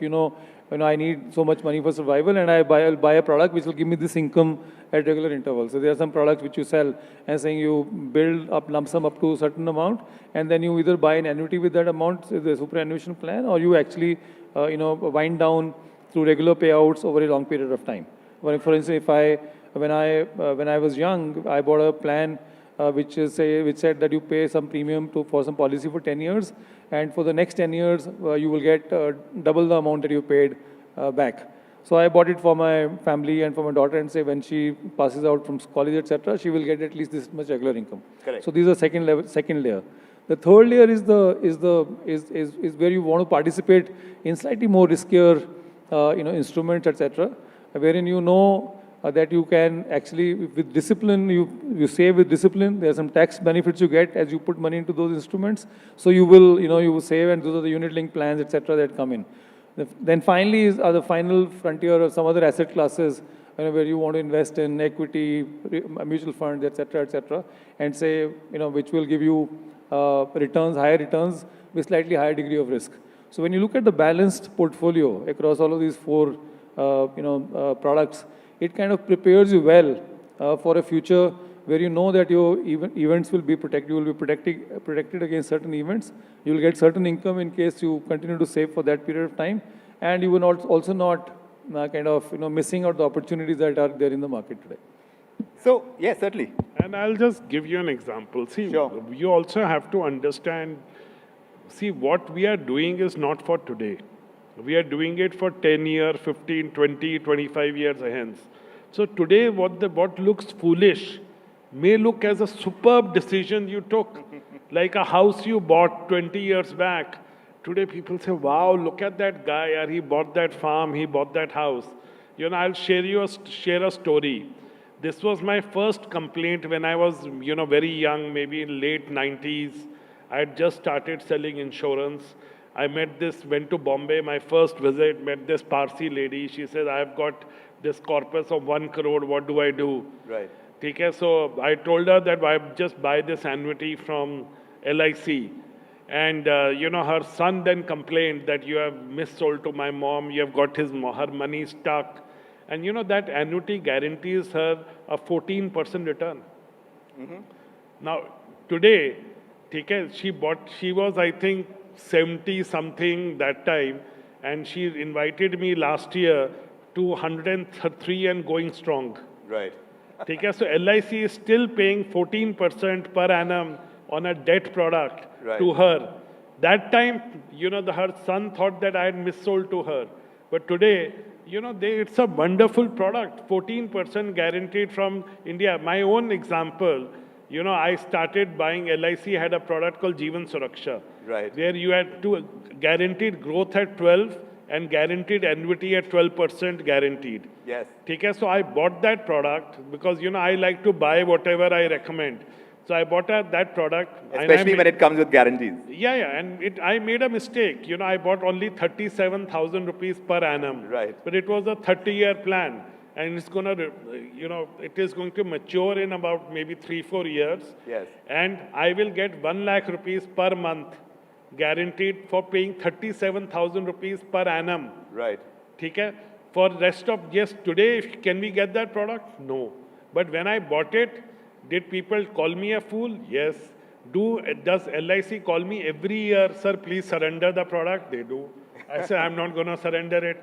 That's where an advisor's role comes in. Right. You can't imagine the amount of time we have to tell our customer, please continue with the product. You have got a, Yes. you're sitting Stay on the gold. course. Stay the course. You know, you don't redeem your mutual fund now. If you want some money, at least, you know, take That's an OD crucial. against that. So that's the, you know, it's a combination of that. So we have to look at 20-year hence, and we have to build a right portfolio, right? You know, tomorrow, if India actually achieves made in India, that goal that our Prime Minister has set, then our interest rate should not be more than 2%. Otherwise, that capital investment required in India can't happen. Right. If we are going to pay 11-12% to buy the equipment, Right. then we are not going to be able to compete. So that is an actionable idea. If I was to ask you, as we wrap up this entire discussion, what would be one actionable idea, especially now from the BFSI sector, if you were to kind of see a push when it comes to retirement planning, retirement readiness, if it has to come from the industry side, Mr. Sharda, what do you think that would be? I think for me, and I've been thinking about it, what actionable idea can one take? I mean, there are a number of things that go into making this stuff, right? There is the government, there are taxes, there are tax planning, there are tax incentives, there are various things that go into making this. But what is at the core of all of this is actually creating more and more awareness about these plans, about the need for future planning, etc. And I think that's an area where we need to put a lot of focus in to ensure, and I think surveys like this would definitely help. It's a fascinating space to kind of track. For me as a journalist who tracks the entire sector, retirement planning, retirement readiness, we're just kind of at the tip of the iceberg, as it were. We need to dig a lot more deeper, and perhaps there will be that many more insights, that many more versions of IRIS that we'll see in the future to be able to discuss and see how far we are getting, because the opportunity is huge. There are these confidence gaps that we are filling as well over a period of time. Our economy is growing leaps and bounds. Now, how our approach to retirement changes is going to be an important one to watch, because we as a society are very different. We can't have a model that is working elsewhere totally imported into ours, because there is so much variance in the kind of goals that there are. There is so much more cohorts to track as well. So it's a fascinating space, and I'm glad we are having this discussion on NDTV. I want to thank our panelists for joining us, Mr. Sharda, Mr. Agarwal, Mr. Bajaj. Thank you so much. Thank you, audience. You've been lovely as well. Thank you indeed. Let's just take a very quick picture before we wrap it up, sir.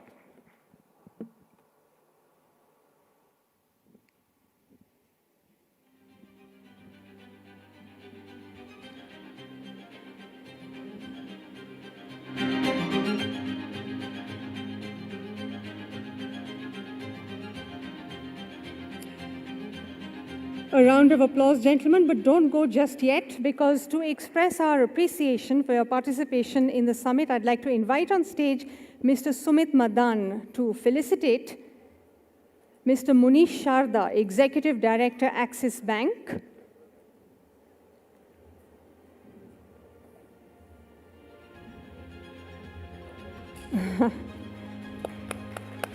Rohit Kumar Agarwal, Director Finance, Chennai Petroleum Corporation Limited. And Sanjeev Bajaj, Joint Chairman and MD Bajaj Capital and Chairman Bajaj Capital Insurance Broking.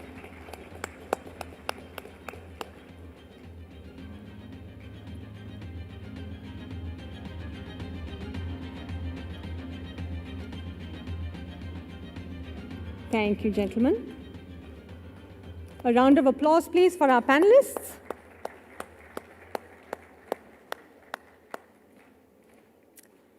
All right, so now we've talked about the need to bridge the confidence gap. We've talked about robust, scalable solutions. But what good is a solution if the younger generations aren't even bought into the idea of a traditional retirement? The new face of retirement, as we have heard, is about financial independence and living life on your own terms.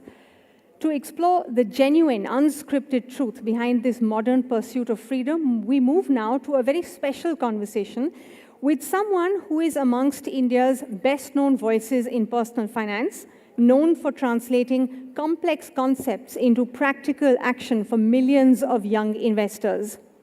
Please welcome on stage finance educator and entrepreneur Rachna Ranade. She will be in conversation with Chief Marketing Officer, Axis Max Life Insurance, Rahul Talwar.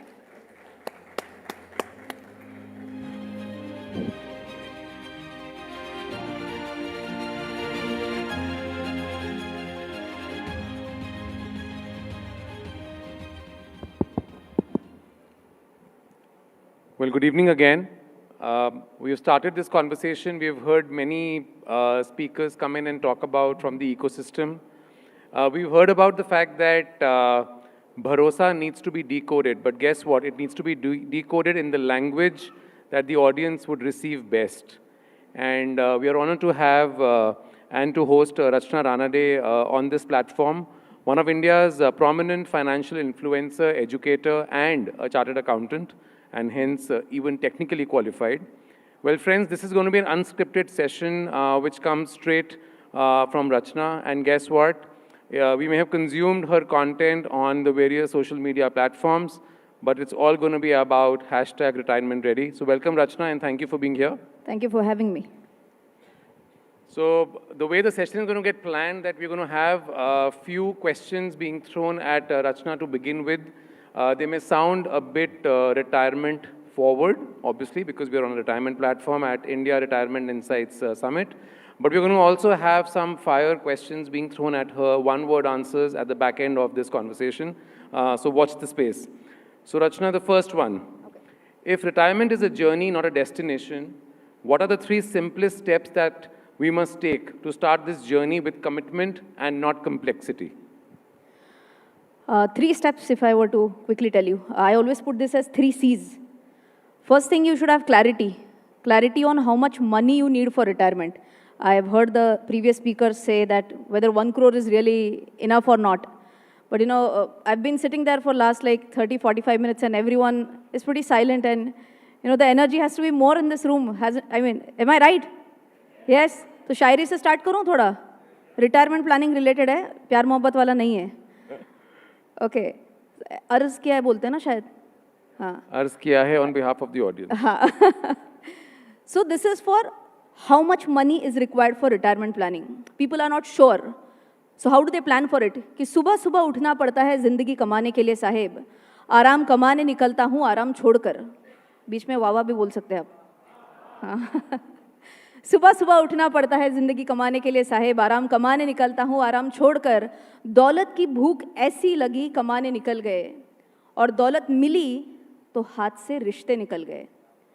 बच्चों में रहने की फुर्सत न मिली कभी, बच्चों में रहने की फुर्सत न मिली कभी, और जब फुर्सत मिली तो बच्चे कमाने निकल गए. So I think this is extremely important, Shairi, for the perspective ki how much money do you really need? You need to calculate that. That is the first C. Second C is about consistency. Calculate to kar liya hai, but you know there are some people who just work on motivation. आज मैंने कुछ reel देख लिया, आज मैंने कोई video देख लिया, आज से retirement planning शुरू. First month, second month, third month goes for a toss. So ये अचानक से जो motivation आता है, that is temporary. If you want to build long-term wealth, then it requires consistency. That is my second C. And ultimately, the last C, which is extremely important, is a good cover.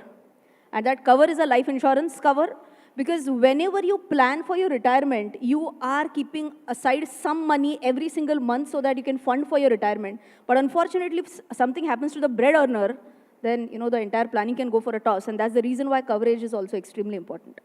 No, thank you. And I'm going to go back to my introduction for Rachna. Financial influencer, educator, chartered accountant, and a shire. So she already has a plan B, by the way, for whatever her retirement plan is going to be, to go much beyond. But coming back to the topic, I think on the theme of this mid-career trade-offs, for those in their 30s and 40s, how can one measure the real cost of today's spending on tomorrow's security stroke protection? And what would be, in your assessment, say, striking the right balance? So I feel this is, again, it's all about calculation. And, if I may just ask around the room, how many of you all have calculated how much money would you need for your retirement? You can just raise your hand. And I can count it with my 2 hands. That's it. बाकी लोग इसमें तो झूठ नहीं बोलेंगे. Ideally, people will say, yes, yes, I've calculated it. So in a room which is, ideally I expected like 90% people to say yes. तो बाकी लोगों के लिए मैं क्या ही बोलूँ. So what I'm an educator, so I know many of you are older to me, but still I'll say I'm giving you a homework today. Please go back home and please calculate this amount, how much you will need for your retirement, because be it 30s or 40s or 50s, whatever, if you again don't know what is the trade-off, what you're going to lose, then it doesn't make sense. There are so many free financial calculators available for your retirement. One is there on my website as well, rakshanaranade.com. But of course, it's a free calculator. Do calculate for yourself how much money would you need, and then you'll be able to plan in a much better way, I think. No, thanks. Thanks for that. Well, Rachna, at Access Max Life, as an organization, as somebody who's playing in this ecosystem, if you look at the larger social commentary, you're a part of that. There is this one buzzword called Gen Zs, right? And you talk about Gen Zs, you talk about this entire concept of digital influence. So with Gen Zs learning more about money, education about money through online digital mediums, how can digital platforms and influencers like yourselves and many more in the ecosystem help build this long-term financial discipline, something that you talked about in your C framework, consistency? Yeah.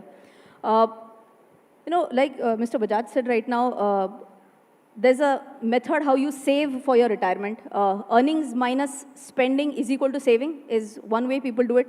The second way could be earning minus saving is equal to spending, right?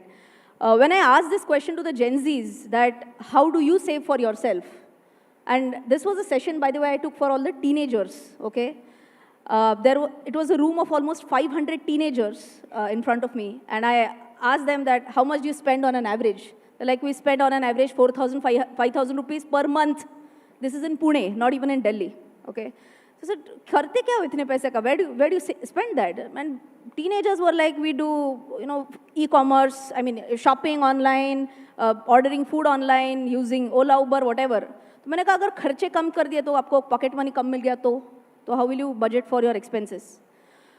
This is a true story I'm telling you. One girl raised her hand and she said, I'm not going to compromise on my lifestyle. Grade 9. Okay, मैंने कहा आपकी भी lifestyle है, grade 9. मैंने कहा करोगे क्या, आपको पैसा नहीं मिलने वाला है. How will you plan for whatever you had planned for? She said, I'm a good cook. I can bake cakes. I will sell cakes, but I'll ensure that my lifestyle is maintained. I think this is the Gen Z. That हमको बताया जाता था कि this is Marathi के अंतरुण पाहून हातपाय पसरावे कि you should, I don't know what is the English parallel, cut the cloth according to your coat or something like that. अपना जितना पैसा है उसके हिसाब से खर्चा करो in short. तो बच्चे बोल रहे हैं कि क्यों, we will just increase our income and then we'll ensure that the lifestyle is maintained. So this was a very fresh outlook that I got from the Gen Zs. So one is increase income, and second, I keep on traveling, I keep on meeting people, they come up to me, they share their stories. Last month I was traveling to Delhi only, and one guy, Gen Z kid again, he said that, ma'am, I've learned from you, I flaunt my iPhone, but I also flaunt my SIPs. He said, we have a group in our office, girls and boys, and we share, we keep on motivating each other कि इस महीने कितने लोगों ने SIP किया ढंग से. So this is such a nice change that we are seeing, that, this might not be a huge percentage, but at least the shift is happening for sure. Well, absolutely. And on the theme of SIPs, I think the life insurance category at large, while at one end you hear mutual fund sahi hai, ya SIP sahi hai, you also hear sabse pehle life insurance, and which is why Access Max Life Insurance ends up talking about celebrating the individual by saying bharosa tum ho. And on the bharosa theme, Rachna, another question, that again, you've been able to build a fairly dedicated audience basis the kind of content that you try and put out. There's enormous bharosa anchored around you online. What do you think would truly be about building bharosa in this conversation of financial protection, financial security, and also when you look at content, because you're consuming a lot of content in terms of audience coming into these platforms. So what would your narrative be around that? I think everyone is very smart these days. They understand who is making content for what purpose. So the moment they feel that ये पैसे कमाने के लिए कुछ भी बेच रही है, तो the trust is going to be lost. So the moment you I'll talk for myself, as a content creator, I think it's extremely important for me where I have a following of more than 8 million across social media platforms. It is a big responsibility for me that I don't tell anything that I would not have otherwise preached. So just to give you a quick example, I do a lot of brand deals, and one of the brand deal that I was recently offered was about a betting app. This was a very unique idea where, betting for stock market was going to be their product. And they said, आपको ये guess करना है कि stock ऊपर जाएगा कि नीचे जाएगा, अगर सही direction में गया तो आप इतना पैसा जीतोगे. तो मैंने कहा मैं ये नहीं करूँगी.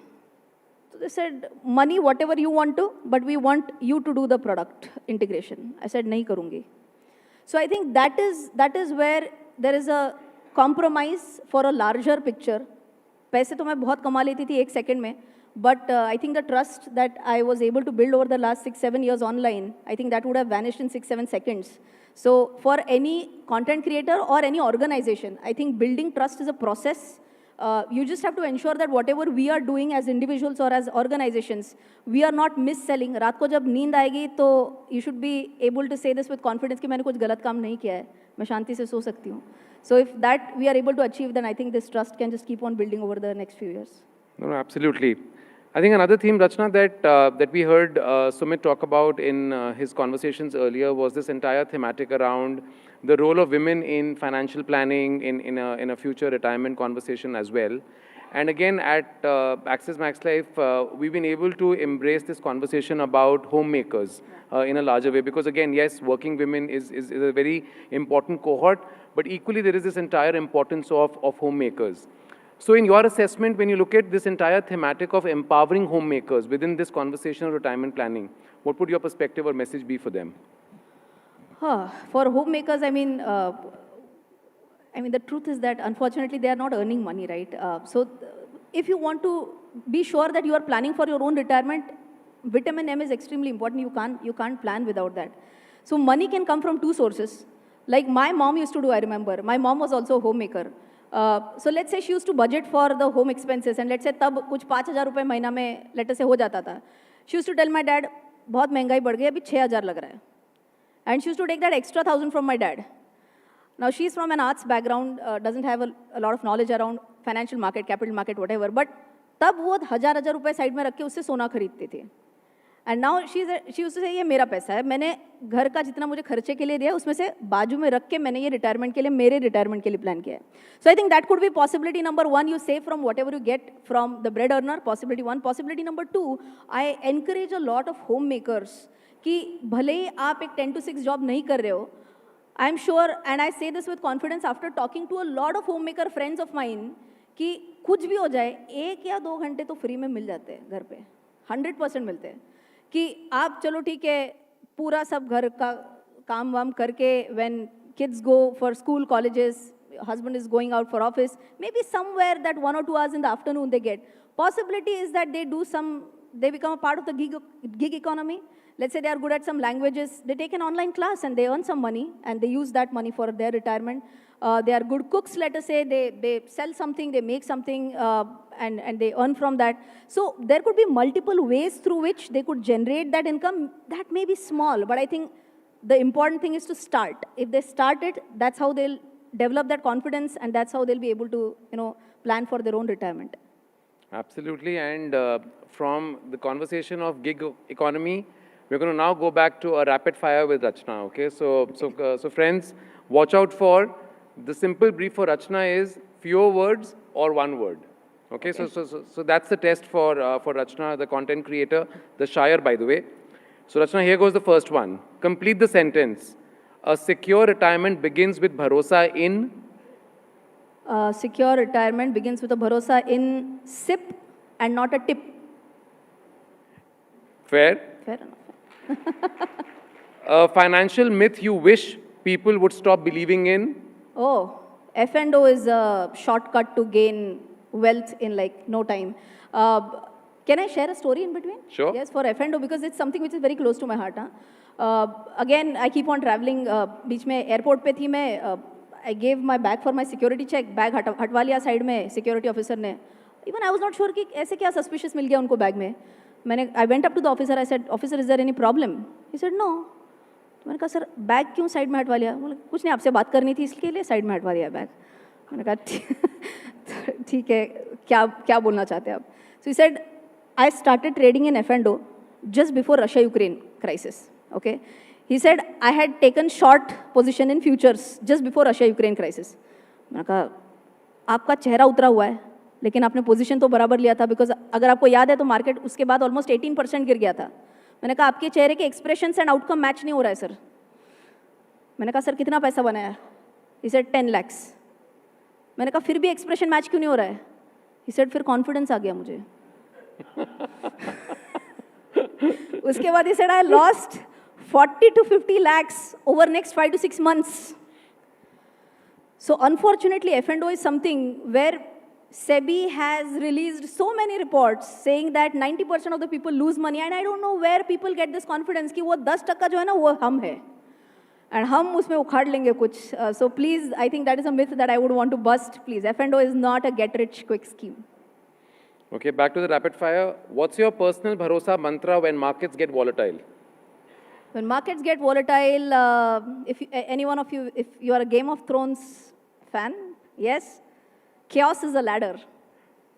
Peter Baelish. So I think the line itself explains chaos is a ladder. Whenever markets are volatile, stocks get beaten down. When market goes down by 18%, it's not only the bad stocks which go down.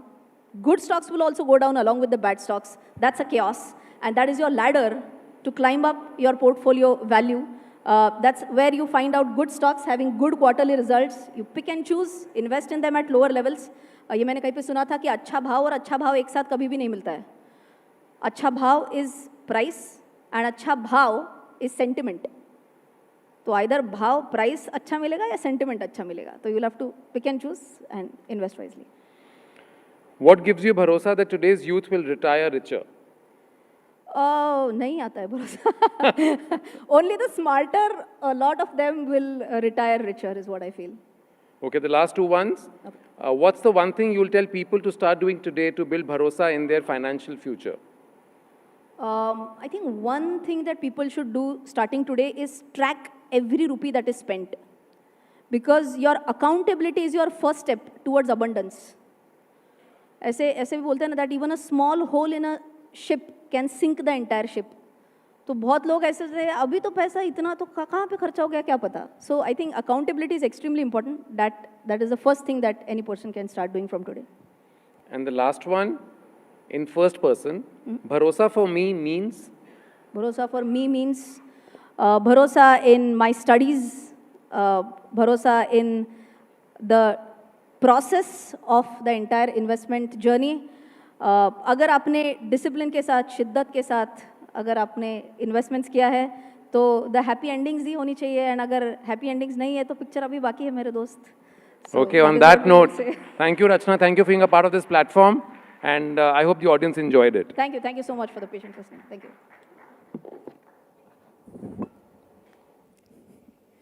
Do stay on for a photo opportunity.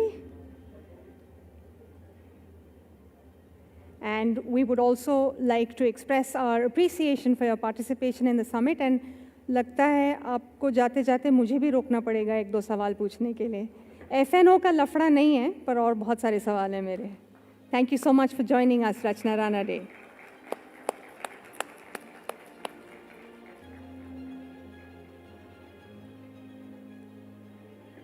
Thank you so much.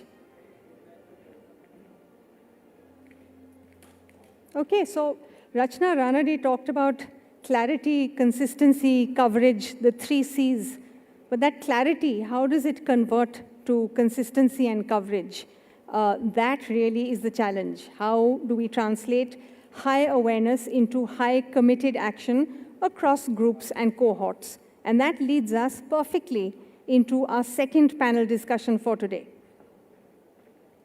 For this conversation, I would like to invite on stage Anurag Gupta, Chief Business Officer and Head of Retirement, Axis Max Life Insurance, Kriti Suri, Personal Finance Content Creator, and a lady whose YouTube channel, Finance with Kriti, particularly advises women, and Rajneesh Singh, CEO, Simply Group, who has over 3 decades of diverse experience as an HR practitioner as well as an HR entrepreneur.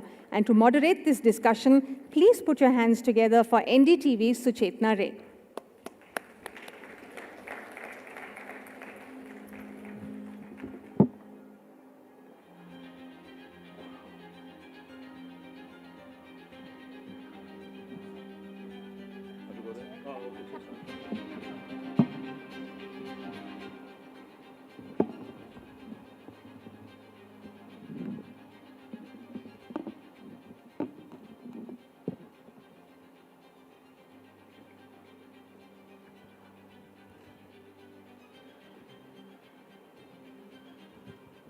Thank you very much, Anusya, for that. The IRIS survey for this year has shown that there has been an 11% increase in awareness about retirement. But it also shows that only 1 in 4 people surveyed actually was saving up for retirement. And that's exactly what we are going to talk about. It's called the intention-action gap. So basically, we're going to talk about how, in short, we can make retirement planning as frictionless and as easy as, say, paying your Netflix subscription or even renewing it. And to have this conversation with me today, I have with me Anurag Gupta, Chief Business Officer and Head of Retirement at Axis Max Life Insurance. I have with me Kriti Suri. She's a personal finance content creator. Her handle is called Finance with Kriti on both YouTube as well as on Instagram. And I have with me Rajneesh Singh. He's the CEO of Simply Group. So let us begin this discussion by talking about what I just mentioned, which is the awareness action gap, and find out why knowing isn't always enough. And I'll begin with the lady on this panel today, Kriti. You know, there are various segments in our population, notably also women, even those who are financially fit and aware, who tend to delay and avoid retirement planning. Why do you think this happens? So basically, my platform caters to women offering personal finance solutions specifically tailored for them. And due to that, I deal with a lot of women, both online and offline. And believe me, there is one thing is that women are very much aware of the need of retirement planning.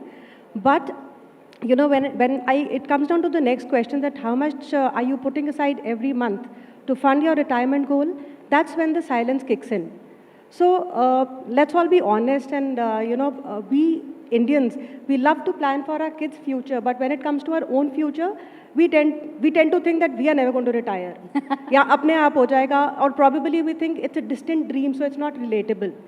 So irrespective, retirement planning is very important for everyone, but more so for women, because they have their own unique set of challenges. There are differentiated career peaks. Obviously, there are gender pay gaps. Then they need to take sabbatical for caregiving, and it's again that's a statistical data that women tend to live longer than men.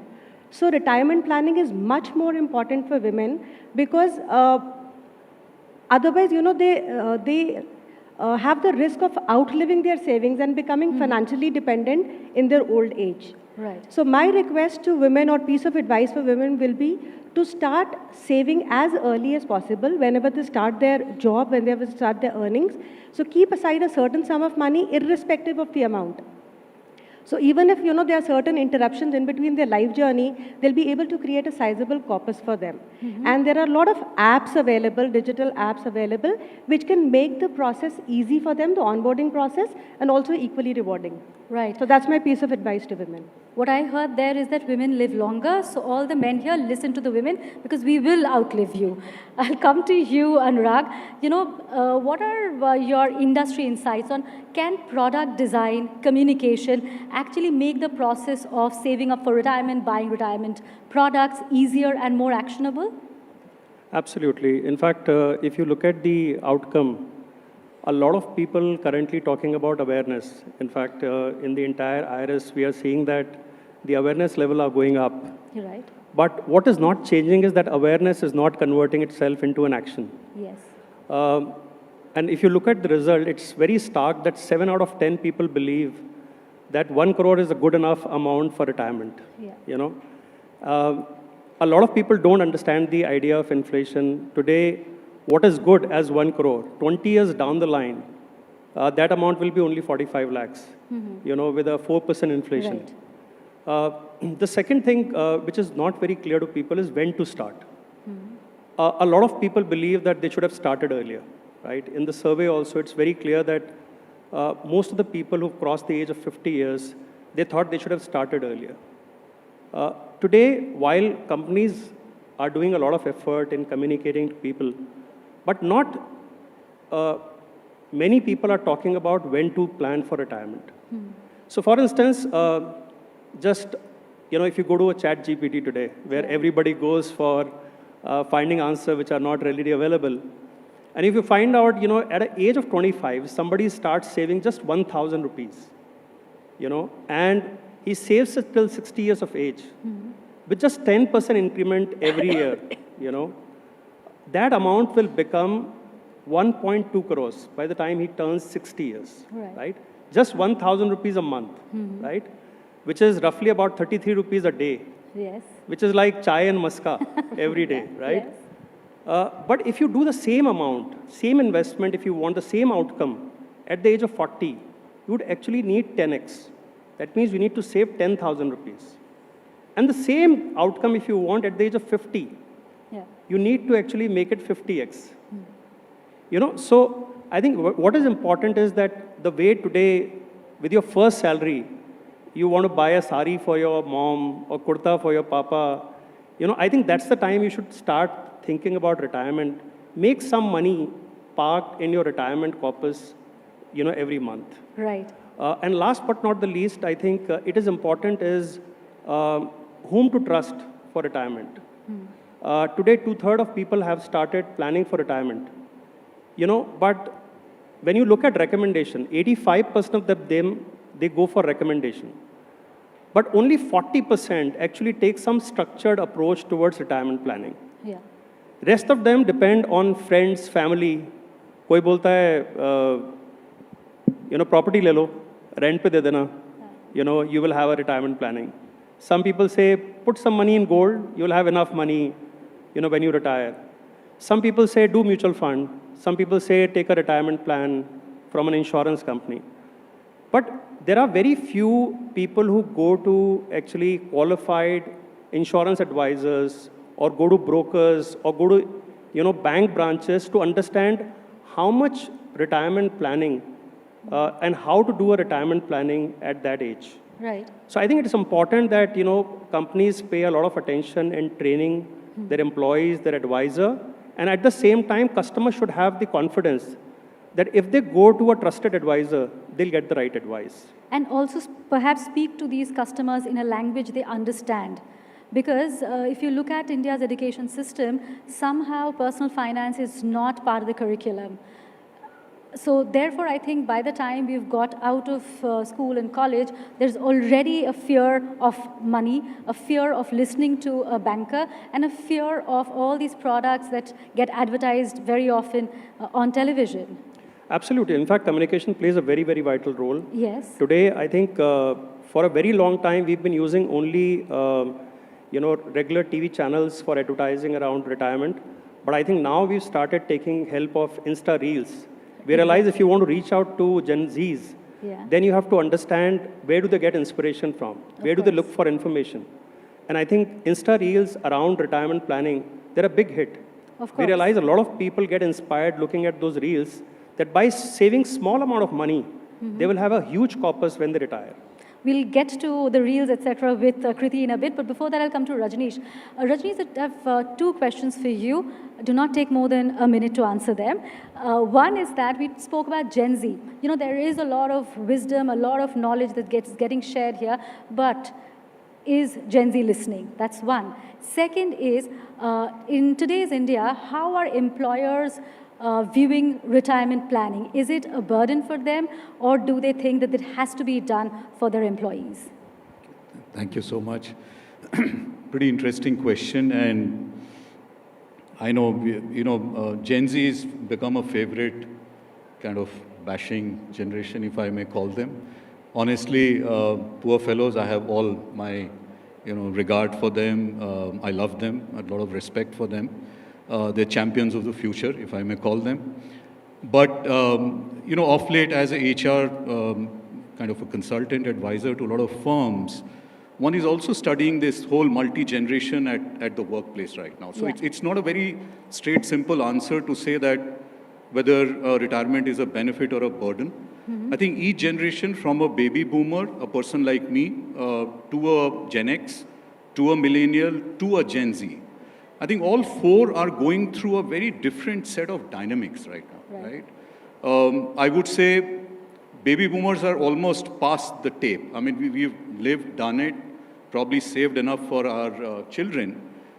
But I think there's a lot of flux happening with even Gen X and millennials as far as their future is concerned, honestly. I mean, I see a lot of people, midlife crisis, hitting them big time. Right. Tonight, if I'm told there's no job on a Monday, that person with about 15, 20 years experience doesn't have a clue where he's going to get the next job, right? Now, these are very scary situations. And I was hearing Rachna here, very interesting. Gen Z doesn't even talk the word retirement. Exactly. They are least concerned, right? Day before, I was on the Hindu Business 9, and we were talking about EPFO changes, on Provident Fund. You talk to a Gen Z employee in a company about Provident Fund, they're going to laugh off at your face, right? They're not bothered, right? I think it is very, very important, like we provide as HR, I mean, bringing the whole thing to HR, how do we really make it a big story of how things at the end is really a benefit for you, right? Yes. I think like we provide, as HR people, we provide coaches for higher performance for people, right?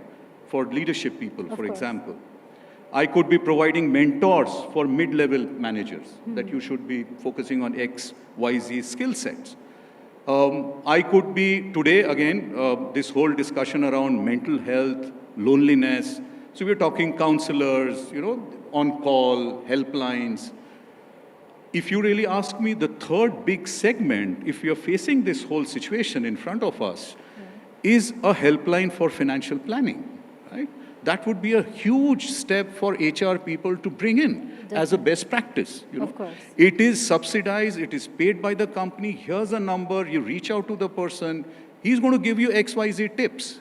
Yes. You got a hike right now, there's been a retrospective money which has come. I mean, today one of our clients just got the news that, okay, we have signed off the increments, 4 months, lump sum money coming in November salary.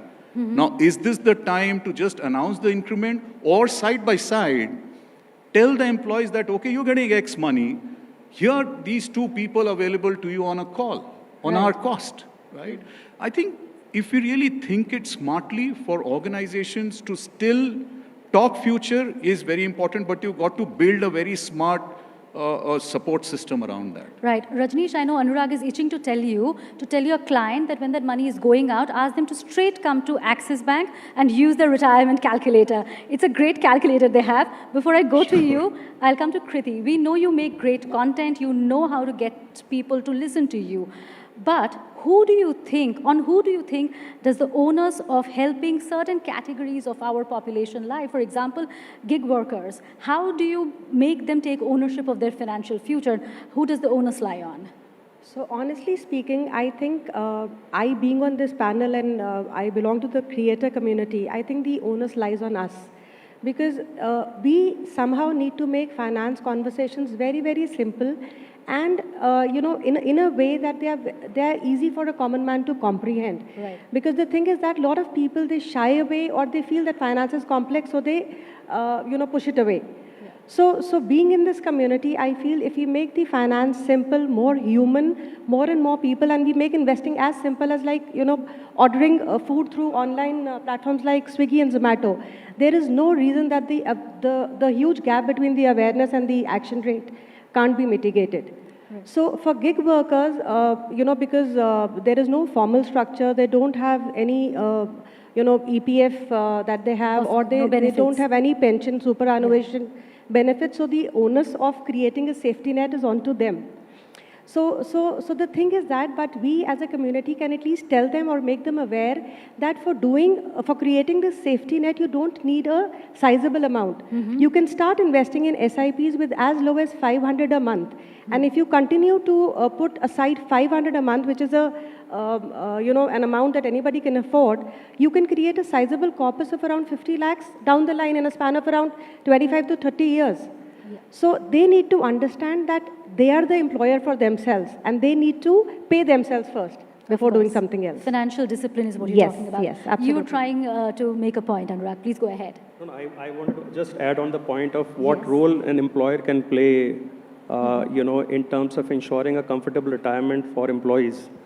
I think we can draw inspiration from some of the slightly more evolved countries like Singapore and Australia, where they're running auto-enrollment process and where the take-up is almost touching 80%.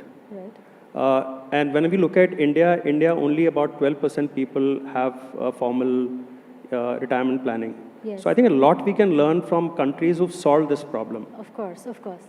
But there's a lot we can learn from what Access Max Life is also doing. So, retirement is not a solution which has one size fits all. And that's exactly what you were saying in your previous answer, that what we generally do is we think that 1 crore is enough. We forget inflation indexing. We do what our friends tend to do or listen to what, say, the other members of the family are doing. But when it comes to Access Max Life, what are you doing to design flexible, inclusive retirement products? See, what we've done is that, we now have product across income segment, across age segments, and we offer unmatched flexibility. For instance, today when you're looking at 2 phases of life, one phase is the accumulation phase. That's when you are working and you need to save, right? There we offer a flexibility to choose between a product which is fully guaranteed, which will give you guaranteed maturity at the time of retirement. And second, we give products like Forever Young Pension Plan, which gives you an option to participate in market, right, and get an upside of the market. And secondly, at the time of decumulation, when the real retirement period starts, we give the flexibility that you can decide when you want to start the pension, you can decide how much pension you want, and you also have a choice that if you want to make it inflation-linked, you can make it inflation-linked. Right. And on top of all, somebody spoke about the fact that women live longer, right? So the plan we made, we call it life ke liye and wife ke liye. Okay. So we believe retirement is not just for one person. Retirement is for the entire family. And we ensure that our products not only provide for one person, even if the main breadwinner is not there, the spouse is taken care of. And in case, even the spouse passes away, the entire amount passes on to the next generation as an inheritance. Okay. So those kind of products we are creating so that customers look at retirement planning more holistically. And plus, we are working with digital platform. Almost 1/5 of the budget we spend on performance marketing, we spend on retirement-related advertising. Right. And we are seeing that our search towards retirement is increasing in the last 3-4 years. They've increased by almost 20%. Okay. So communication will play a very, very important role. While searches have increased by 20%, how much of it is converting into people actually buying retirement products? That's very interesting. A lot of people come, search, they want to know more about retirement. They're playing with this idea, but unfortunately, I would say the conversion is still very low. Absolutely. That's what I was because getting people at. find, I think, the overall retirement planning slightly overwhelming. They want somebody to handhold them. Yes. And that's the reason I think it's important that industry, communication platform, digital platform come together to create a good ecosystem for people to trust and to be able to buy product on their own. Yeah, I'll come to Rajneesh with that. With your experience of over a decade of HR advisory in the startup sector, buzzword in India these days, what is the role that they are playing, if at all, in making their employees think long term? Because that is a sector also employing a large cross-section of gig workers. Again, a very interesting take on this one. And I kind of interact with very interesting, I would say, startup founders. And these could be age group from a 25-year-old to a 35-year-old to a 40. And it's very interesting, again, to look at their way of looking at the future, right? A 25-year-old startup founder is himself quite in a different space, right? Either he has tons of family money on which he's playing, or he's got such a brilliant idea where a lot of people are punting on him, so to say, right? For them to manage themselves itself is the first challenge. Forget the employees, right? But I think as you move forward, go to probably an entrepreneur who's starting mid-30s. I think that is a person who has already seen some life, has figured out the vagaries of, how things can go up and down. I think those are the entrepreneurs who have got it all very sorted in their head. And those are the people who still, I think, try to build a kind of a environment within their setups, organizations, where they make it a point that people are mindful of what they are spending, where they are spending. And I think a lot of them also, and that's the buzz now, is how you think frugal also. Right? Yes. I mean, a lot can happen by being frugal also, right? I think those are the people in the startup community that I see, a lot of people who have probably got banged once or twice, and then they have figured out, okay, like Rachna said, M is so important in life, right? Right. And I think so that I feel it's a lot of learning along the way for people, right, in the startup community. They're failing once, they're failing twice, thrice.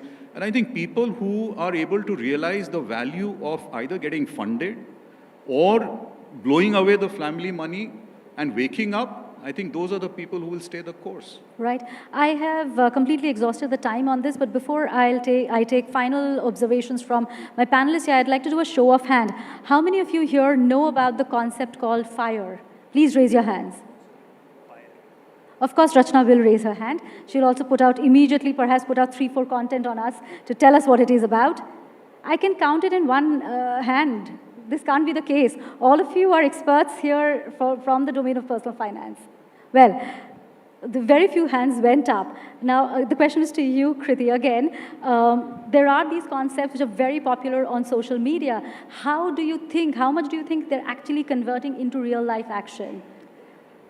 So, and how can you help in increasing that number?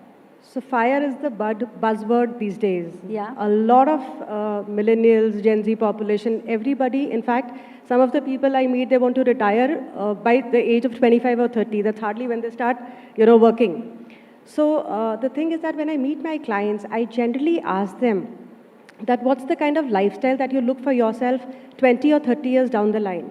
So I don't tell them to save a particular amount.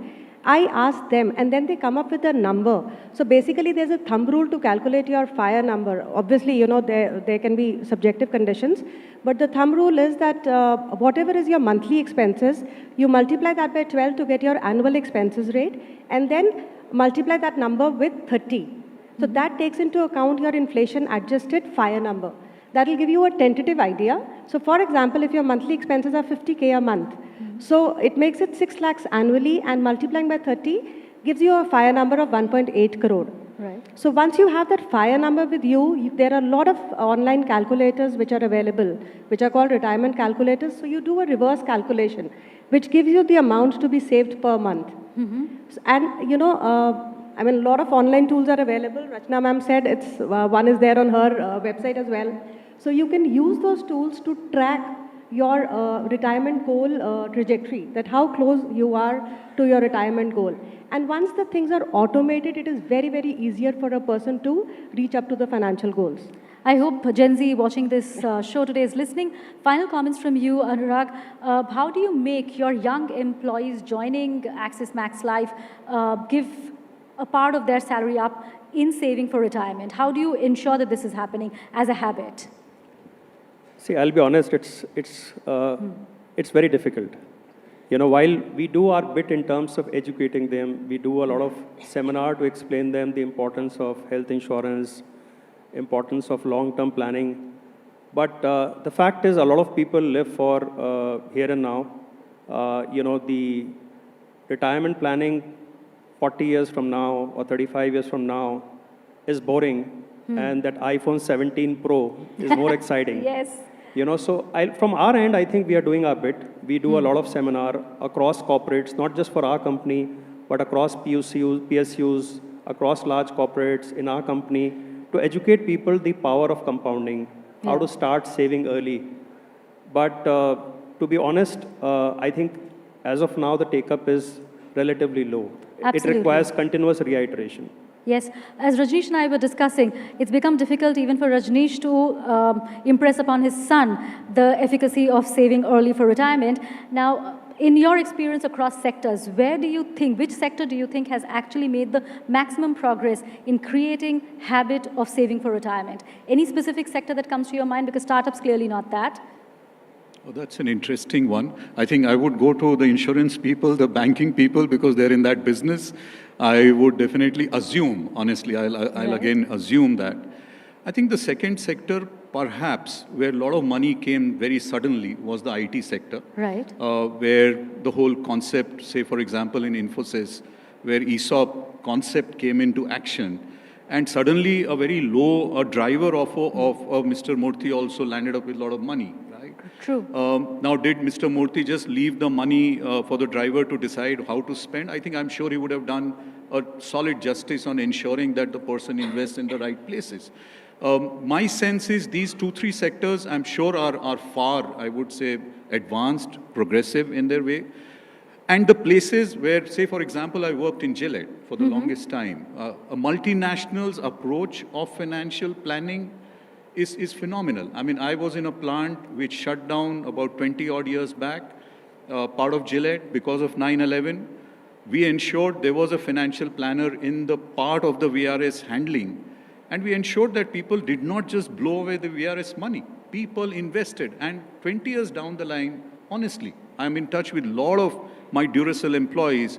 They are all touchwood. They're all pretty well off, Thank you so much, Kriti and gentlemen. We've completely run out of time. Before I let you go, let's gather together for a group photo. And thank you very much for your insights today.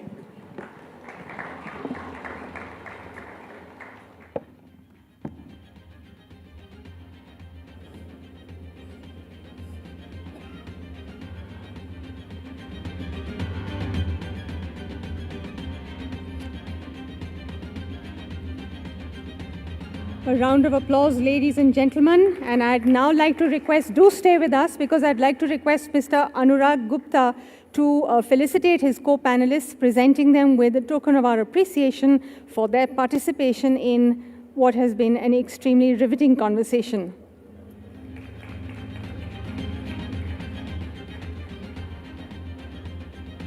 Rajneesh Singh and Kriti Suri.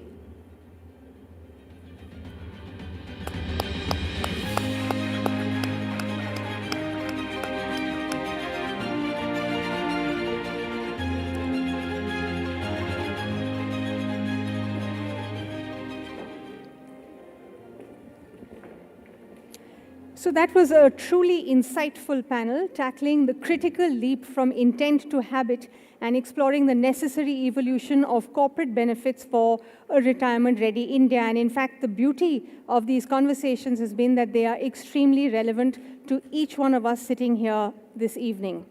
Now, to close out our series of insights this evening, we are privileged to host a true champion, a man who has built an incredible legacy both on and off the cricket field.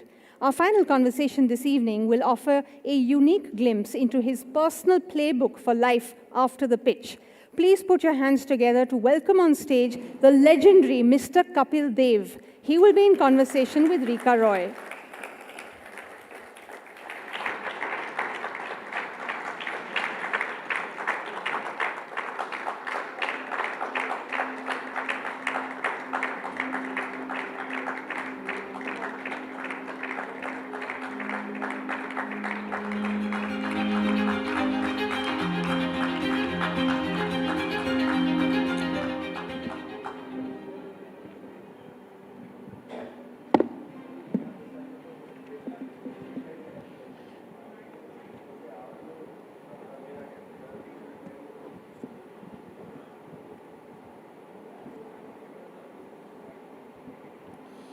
Good evening, ladies and gentlemen. Thank you very much, Anusya, for that kind introduction. Well, the gentleman with me requires no introduction, but just to set the context, I'll tell you that he's been a champion cricketer.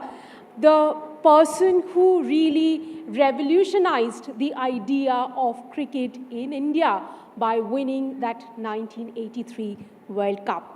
And not just that, he has had a very, very successful second innings. And by second innings, I mean a life after cricket. Paji, thank you very, very much for talking to us, giving your time this evening to talk about a very interesting idea, life post-work. And your life post-work has been your business. You've been a serial entrepreneur. Tell us a little bit, at what point did you start thinking about your second innings? Can I say good evening and say hello to everybody? Yes, please, you can. No, you start. I'm not an opening batsman. I need time to think, you know. Namaskar, good evening. It's really nice to talk to the different people. You know, what you said, retirement, the word retirement is horrible. I don't take that word in my dictionary. Yeah, second life, third life, or second inning, or third inning, it's fine. But retirement, when I was growing up, I remember only one thing about retirement. When people retired from the bank or any services, either banaan phati hui hai, chappal dali hui hai, newspaper pad raha hai. That's the thought process I have in my head. You know, he's just doing retired. I think when I stopped playing cricket, people used to say, retired Kapil Dev, I used to feel so bad. I say, former cricketer, you say it sounds very good. When you say retired, it's a 35 years old man retired, his word itself is a bad. But 35 साल की उम्र में तो life शुरू होती है. And I think we have to understand, जो आज से 50 साल या 100 साल पहले थे, उनका लाइफ स्पैन ही 60 होता था, 50 or 60 होता था. अगर आप हिस्ट्री देखें, now the lifespan have changed. It becomes 70, 75.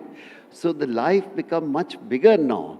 So you can't say age of 60 you retired and now you want to do another inning. No, you have to plan. As long as you live, you have to work and enjoy yourself. Paji, there is a story of you and Chandu Borde, I believe, when you were playing. He was the manager of the Indian cricket team. You had seen him express to you how he was waiting for his DA from the secretary of BCCI, and that really struck a raw chord with you. No, I think when you start playing cricket, when you are a sportsman, you just want to play and enjoy yourself. You don't think that far. Ki what will happen after stop playing? Because when you are in 7-star life, you can't think beyond that. And we were playing in Bombay. We won the test match. And I asked Chandu Borde, was bigger cricketer than us at that in his own time. And I said, Chandu bhai, let's have a lunch and we'll celebrate. On the 5th day, we finish close to lunch. He said, Kapil, I live in Pune. Can I take 2 hours in the car? I'll reach and spend with the family, and then I'll see you in Chennai, Madras at that time. I'll see you in 4 days' time or 3 days' time.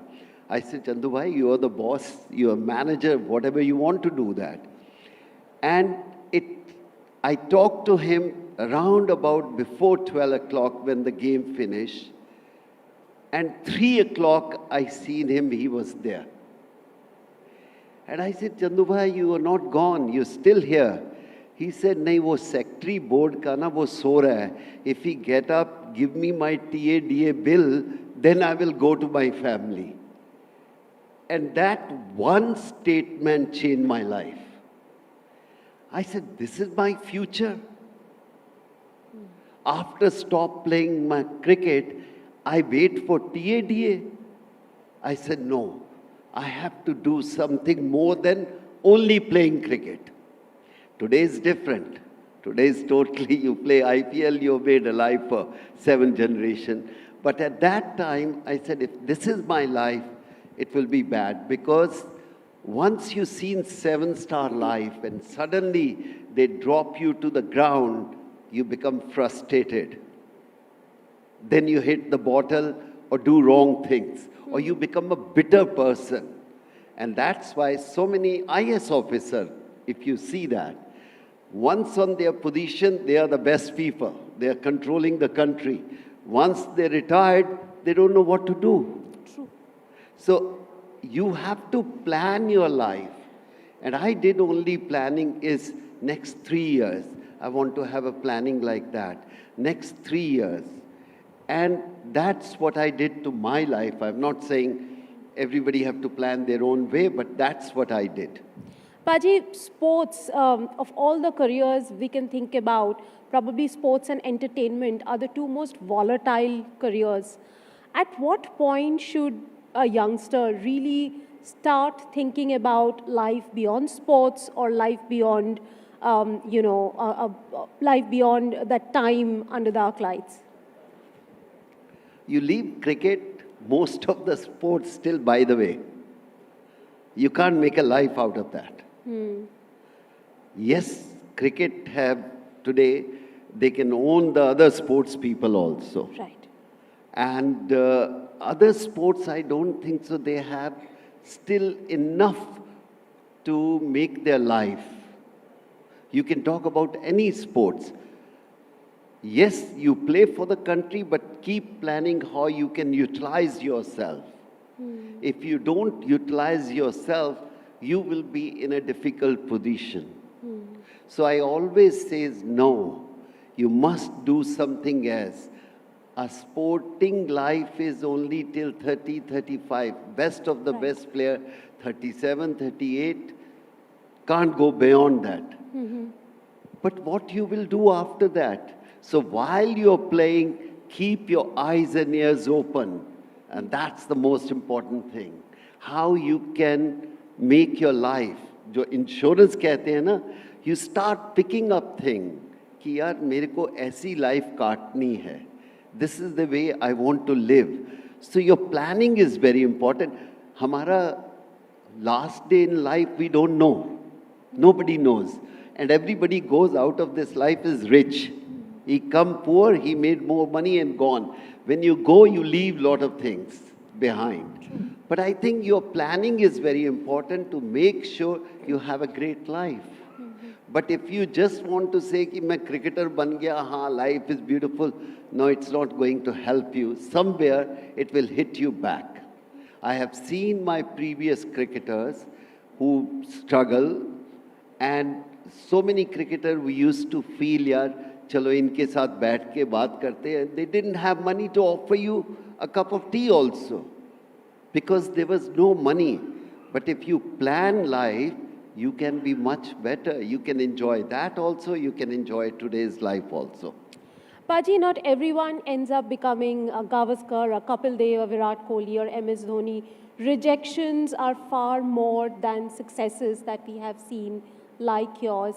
Please tell us, what do you tell to today's maybe 13-year-old, 14-year-old whose parents are constantly pushing them, if they're a sports person, to be success in IPL? Because Virender Sehwag once told me that parents come to his academy and tell him, ek season IPL khila do. That's it. I think that's a wrong parenting. Absolutely wrong parenting. You say, India khila do, I can understand that. If your benchmark is only IPL khila do, it's not very good. Ek season khelna hai to kya hai fir? I think parents, first they should not push the kids. Let them do whatever they like to. Today's 14 years old kid, what you're talking about, they are much smarter than us. They are much more intelligent than us. What do we have when we reach? We are better than only in one thing, more experience than they had. So we can guide them better if they want to listen.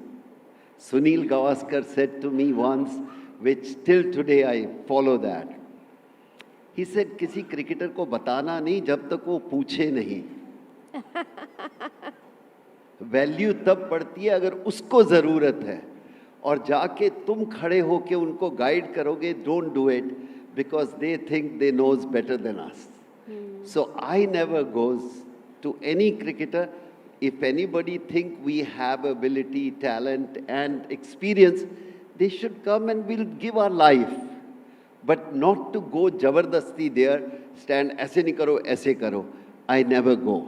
I never go to the cricket ground. I will not talk. I talk to the cricketer, enjoy, want to know their experience, but I don't say anything. Financial advice भी नहीं देते आप? जब तक कोई पूछे नहीं मत दो. I think as simple as that. अगर पूछने की उनको नहीं है तो फिर क्यों देना? और जिसको पूछना है 100 मील से भी आएगा आपको पूछने के लिए what should I do? And you have to teach that young cricketer and young sports people, no, go to the experienced people, sit with them. I love to sit with intelligent people. I love to sit with the smart people. But I hate intelligent, smart people who are arrogant. I don't like to spend time with them. I want to sit with intelligent people because I want to learn. I want to sit with the rich people. I want to learn. But if they think they are smart and what you call in a bad language, they think of themselves too much, I don't have time for them. Paji, when we talk about sports, today India is really vertically divided between cricket and other sports. Even today, you know, other sports is just It's the other their side. fault. It's your fault. Absolutely your fault. You don't show cricket, nobody will see cricket. You show other sports. I'm not saying don't show cricket. But I will say if you show 100% cricket, give 30% to other sports also. Absolutely, I Media couldn't agree doesn't have more. a time for other sports. So. My question really is from a SAI, Sports Authority of India statistics that says only 2% of the kids who finish their sporting career, they go on to have sustainable sources of income at the end of their sporting journey. They become a Gavaskar, a Kapil Dev, a Virat Kohli, a Saina Nehwal, Sania Mirza. But the rest 98% do not have, a sustainable source of income. But most of them, they come with the aspiration of a government job. But you know, as much as I know today, government jobs are few and far between. So what do you tell those kids about? I would stop you here. Yeah. Government job was good enough 30, 40 years back. The people who didn't want to work, they want to do government job. Sorry to say, don't get upset about that. Because secure हो गई life अपनी. Security की तरफ जाते थे, मेरे को railway की जॉब मिल गई, मेरे को बैंक की मिल गई, गवर्नमेंट जॉब मिल गई, अब मेरी लाइफ सेफ है. No, people who want to work, they find a better job and they will perform. If you want to perform, then there is no shortage of that. Right, right. But people look for easy way out. In cricket, सबको batsman बनना है. सबको batsman बनना है. White collar job. किसी को मजदूरी bowling नहीं करनी है. मजदूर नहीं बनना. That's the difference. I think हमें क्या करना है? We have to distribute sports in our country slightly more. Not only on cricket.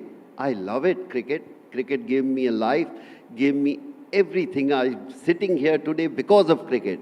But understand, you want to take the country up, look after other sports also, not only one sport.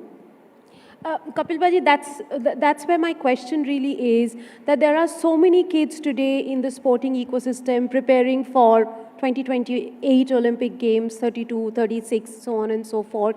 Most of them spend the best part of their life on the field, in the ring, on the mat, but they are not really going to schools and colleges.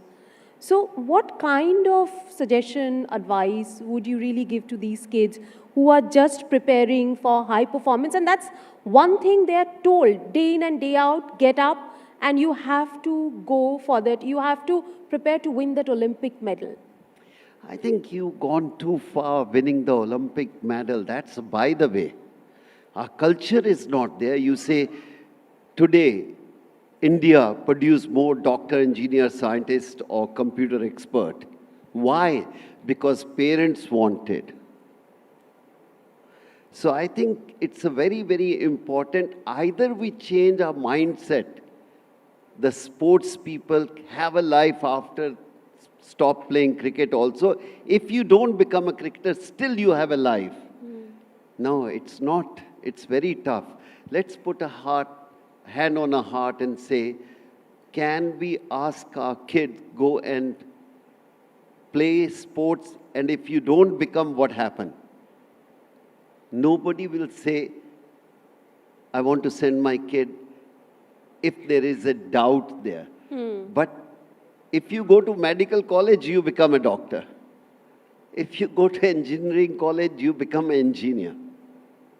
So I think more important is, do we have a life, mindset of government and ourselves, and responsibility of media more than anything else.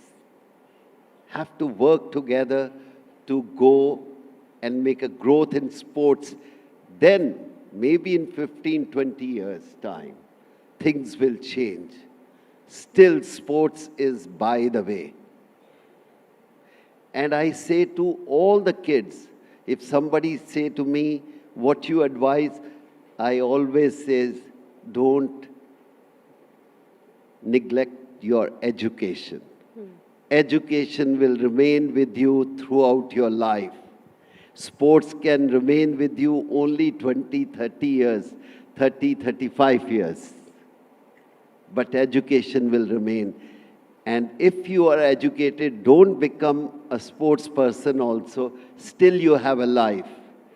नहीं तो चाय की दुकान थोड़ा बनानी, ये चाय की दुकान कोई बुरी नहीं है, but आप छोटी सा काम नहीं करना, अगर आपको कुछ करना है तो you can do much better than that. Paji, also I just wanted to ask you about the current IPL ecosystem where kids get sold for crores and crores of rupees, you know, and often they have financial advisors to help them do their investments, but in many cases, they also do not have, you know, people who can make them money-wise. I think you're talking about cricketer only. But I think cricketers are the only make money who can invest the money. Rest of the people खाने के लिए पैसे नहीं है, invest कहाँ करोगे? Let's be honest. नहीं है पैसे खाने के लिए स्पोर्ट्समैन के पास आफ्टर रिटायरमेंट. क्रिकेटर में 2% लोग कहाँ इन्वेस्ट करने हैं, उनके पास बहुत लोग आ जाते हैं, don't worry about that. But हमें वो 2% को नहीं, 98% को कैसे लुक आफ्टर करें, that is the important thing. How we can look after those people, then this country will be a supporting country. Otherwise, it will remain education-based country, and sports will remain by the way. Your 3 words of advice, how to secure them? Till they don't ask. No, I think I still say the same thing. You must play if you can. Try your luck. Don't try to push yourself, but push yourself on education. Definitely. I mean, if I look back, मेरे को डर लगता अपनी life से, अगर मैं cricketer नहीं बनता तो क्या होता? Honestly, क्या होता? When you were a young Kapil Dev, did you think about this? नहीं, उस टाइम ध्यान ही नहीं, अकल ही नहीं थी, दिमाग नहीं था. एक ही दिमाग था, खेलना है. वो पैशन था, जुनून था. बट आज जब बच्चों को मिलता हूँ, बहुत जुनून देखता हूँ बच्चों में. बट सब तो नहीं खेल सकते, बट सब एजुकेशन में जा सकते हैं. Education is the base. Today's cricketer also, I say today, you want to play still, if your education is better, you can be Ravi Shastri, Sunil Gavaskar, you can sit on television, you can do many things, and that's important. But one can also become a serial entrepreneur like Kapil Dev. Yeah, again, you're picking up 1%. You have to talk about the basic people. Don't give example of Sachin Tendulkar can play age of 15, why not other kids? No. Don't give example. Don't give example of Mahatma Gandhi or Nelson Mandela or this. Common person, how we live is very important. We live for the common people, not genius. Genius will come out they get something or not, they will still become a genius. But we, 95% people are very common. We have to look for them. उनके लिए क्या होना चाहिए is important. Kapil Paji, जब आप 1983 group मिलते हैं, I know that you guys are on a WhatsApp group. When you meet, do you have money conversations? Oh, all the time. इस उम्र में क्या बात करेंगे और ठीक है ना लाइफ नाम बड़ा है पॉकेट छोटी है कभी कभी नाम बड़ा होता है ना और हमारे टाइम में तो आई थिंक सबको मालूम है और आई ऑलवेज लाइक टू से अपने टाइम की ज़्यादा बात नहीं करनी चाहिए नेक्स्ट जनरेशन की सुननी चाहिए I don't want to talk about my time but yes we didn't have money but we got so much love and affection that's good enough. As long as my 83 team is good enough to make their life simple and live simple, I'm happy if they are not struggling. Everybody can't become Sunil, Ravi or, other people who can do the Navjot Singh Sidhu. Everybody can't become like that. But if you invest your money properly when you're playing, still you make a life beautiful. I've never ended an interview with you by asking this question, but I think this is an appropriate forum to ask you, what does money mean to you, or what kind of emotion generates when you hear the word money? I think money is beautiful. If somebody says they don't like it, I think it's rubbish. You want to have a comfortable life, you want to make money, it's nothing wrong. Legitimate, let's put it that way. Legitimate money is very good. Otherwise, why Tata, Adani, and Ambani, why they are working? For what? They don't need money. But I think it's challenge to the human race for last thousands of years. You want to become something. And you become something only way two. Either you do extraordinary social work or make more money. Money is also energy, and someone like Kapil Dev lifts us with that energy. Thank you very, very much, Kapil Paji, for joining us in this conversation. Thank you.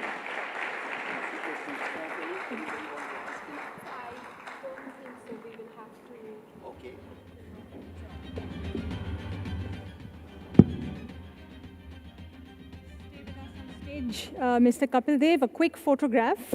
And before you leave, I'd like to invite on stage Mr. Sumit Madan, MD and CEO, Axis Max Life Insurance, to express to Mr. Kapil Dev exactly what he means to all of us and how much we've enjoyed listening to him talk.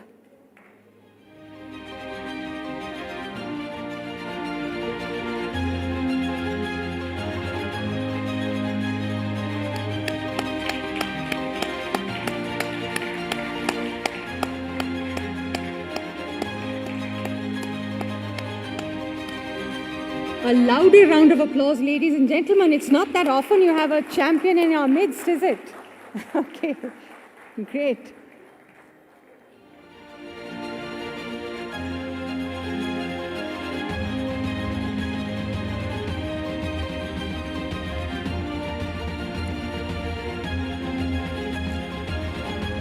Thank you so much, sir, Mr. Kapil Dev, for that truly inspiring peak. Yeah, that is now applause more worthy of a champion. But do stay with us.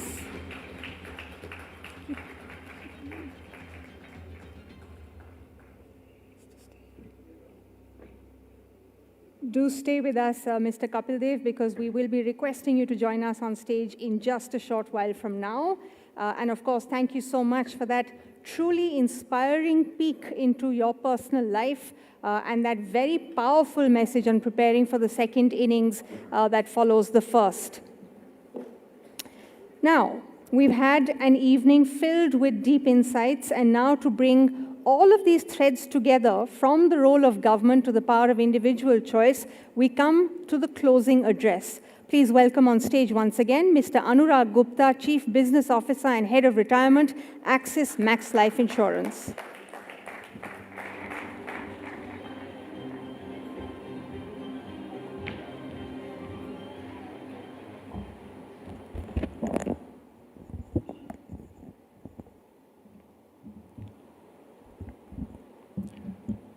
Good evening, everyone. What an insightful and inspiring day it has been. As we mark the 5th edition of the India Retirement Index Survey, my heartfelt thanks to all the speakers, partners, and participants. Today's conversation truly reflected our shared mission to build a retirement-ready India. One message which clearly stood out, which was India's relationship with retirement is changing. As Sumit mentioned earlier, awareness is no longer the challenge. The Indian saver today is informed, optimistic, and forward-looking. The next step is to turn this awareness into sustained confidence and consistent action. As you know, that nearly half of urban Indians believe planning should begin with their first salary. Yet only 1/3 have built even a quarter of the desired corpus. 7 in 10 still believe that 1 crore is enough for their retirement. These numbers show awareness exists, but habit and discipline must follow.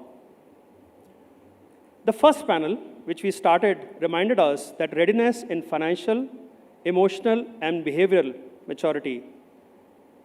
It's called a banker, insurer, employer, and advisor to simplify and guide people on their retirement planning. The second panel took it further, showing how digital platform influencers and employees are reshaping financial awareness. Whether gig workers or women investors, India wants to plan. It just needs the right ecosystem. Globally, Singapore and Australia have achieved 80% plus retirement coverage through employer participation and auto savings. In India, only 12% of workforce is formally covered. That's not a gap, it's a huge opportunity. At Axis Max Life, we take this as a responsibility to innovate, to make planning simple, flexible, and inclusive, and to turn retirement from an act of fear into an act of confidence. Finally, a big thank you to Kantar, our long-standing research partner, for their analytical rigor, to NDTV for amplifying this important national conversation, to our leadership team for their unwavering vision, to our marketing and communication team for bringing IRIS 5.0 to life. But the journey of retirement readiness is a generational shift, not a 5-year story. With every edition of India Retirement Index, we are not just measuring progress, we are shaping it. Let's continue to build an India where people retire with security, confidence, and dignity. Thank you very much, everyone, for joining us tonight. Wish you a great evening ahead. Thank you.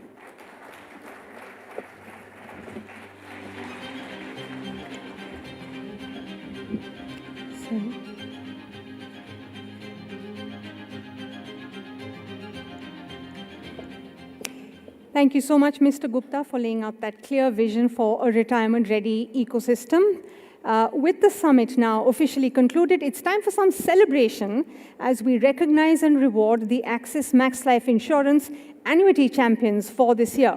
To give away the first set of awards, I'd like to call on stage Mr. Kapil Dev, Mr. Sumit Madan, CEO and MD, Axis Max Life Insurance, Udbhav Gupta, EVP, Protection, Health and Retirement Business, Sachin Arora, Director and Head Axis Bank Partnership at Axis Max Life Insurance, and Sailesh Upadhyay, President and Head Retail Liabilities, Products and Fees, Axis Bank.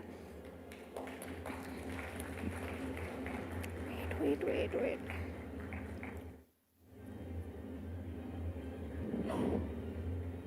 Right. Now, the first award of the evening goes to Pavan Rao, Fee Regional Head, North 3 at Axis Bank. Round of applause, ladies and gentlemen.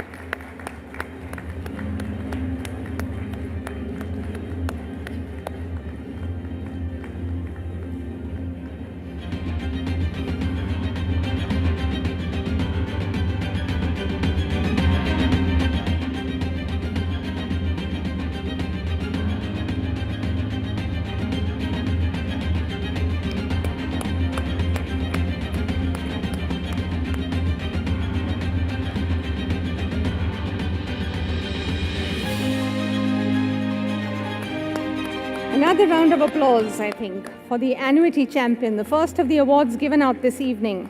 For the next award, put your hands together for Anil Malhotra, ZVP North 3 for Axis Channel at Axis Max Life Insurance.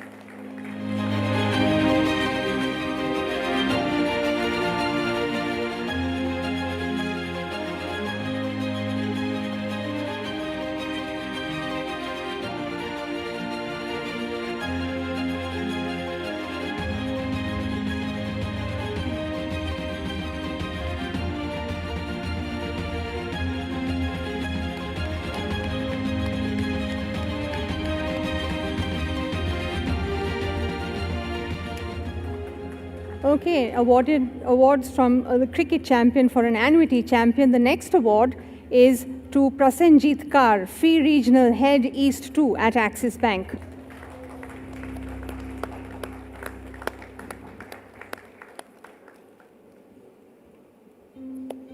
A round of applause for Prasenjit Kar as he walks up to the stage to get his award.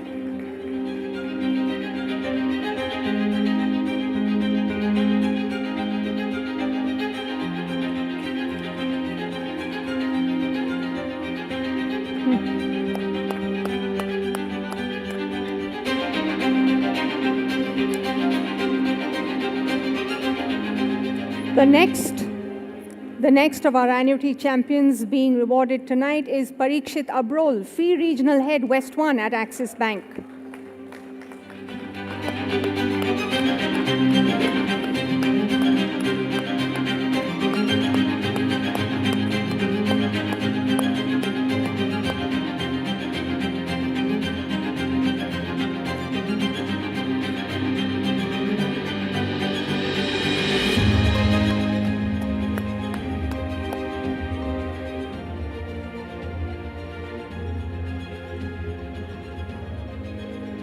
Lovely. Congratulations. Congratulations to you, Mr. Abrol. For the next award, we'd like to call up on stage Madhur Vijay Varghya, Zonal Vice President, West 1 for Axis Channel at Axis Max Life Insurance.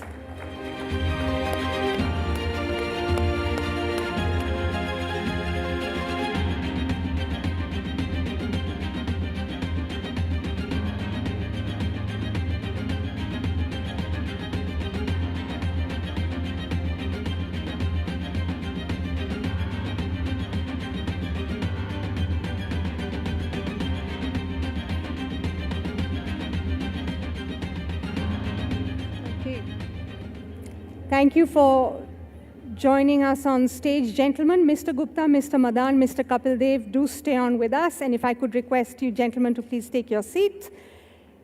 To give away the next set of awards, I would like to invite on stage Rakesh Pandey, Chief Business Officer, Proprietary Channels, Axis Max Life Insurance, and Mukesh Gupta, CVP and Head Strategic Initiatives for Agency, Axis Max Life Insurance.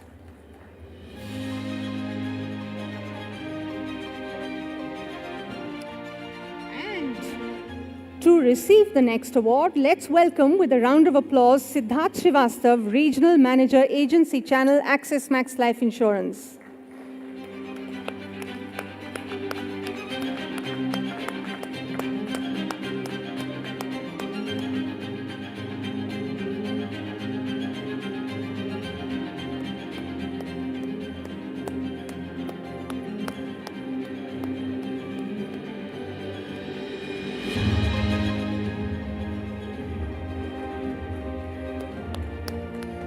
Come on, you can cheer for your colleagues a little louder than that. Let's give them all a big round of applause. They are the annuity champions for this year for Axis Max Life Insurance. The next of the awards goes to Devika Parthiban, Top Advisor, Agency Channel, Axis Max Life Insurance. So glad to see a lady in the mix.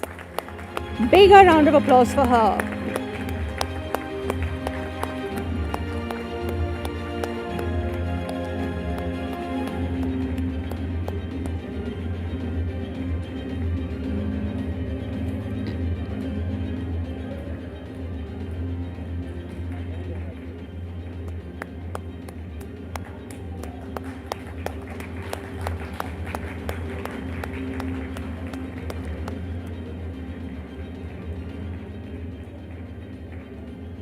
Wonderful.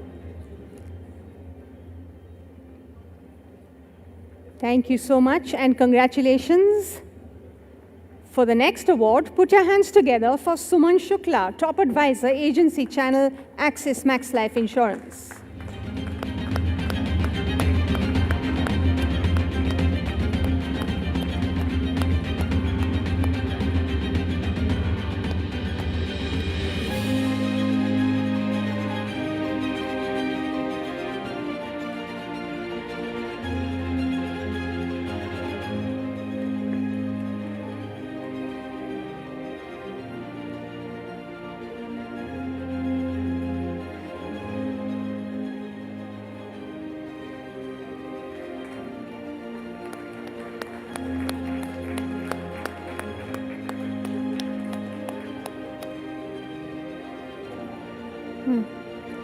Thank you so much. Thank you so much.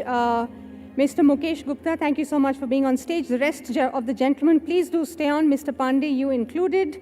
To join the gentlemen on stage in giving away the next set of awards, I would now like to invite Pushpendra Singhal, Senior Vice President and Head, Direct Sales Force, Axis Max Life Insurance. And the next award goes to Suresh Ramasamy, Zonal Manager, CAT Axis Direct Sales Force.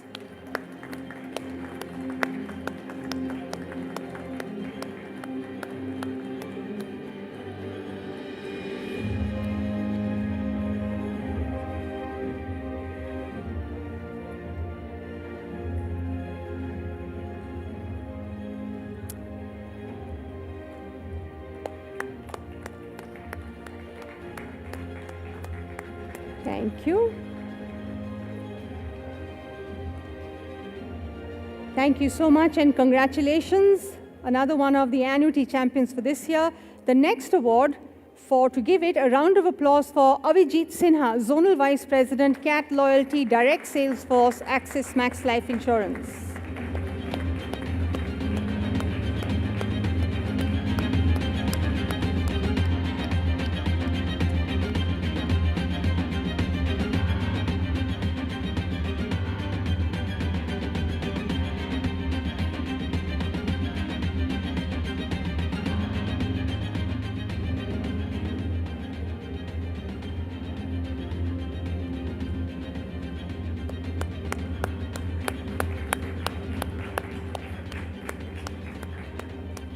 Thank you so much. And thank you, gentlemen, Mr. Madan, Mr. Kapil Dev, Mr. Gupta. Do stay on your feet just a little bit longer for the final set of awards. And to give these away, please welcome back on stage Anurag Gupta, Chief Business Officer and Head of Retirement, Axis Max Life Insurance. Mr. Anurag Gupta. Okay, why don't we continue? Maybe he'll join us when he's able to. Our next award goes to Naeem Memon, Senior Regional Manager, Axis Max Life Insurance. A round of applause for him, please.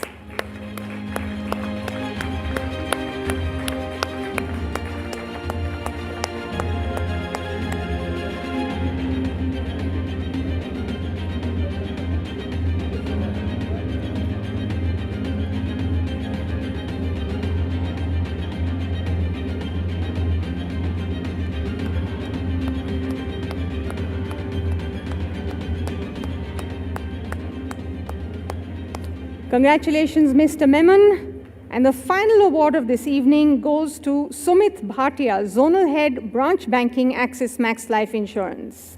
Round of applause for him.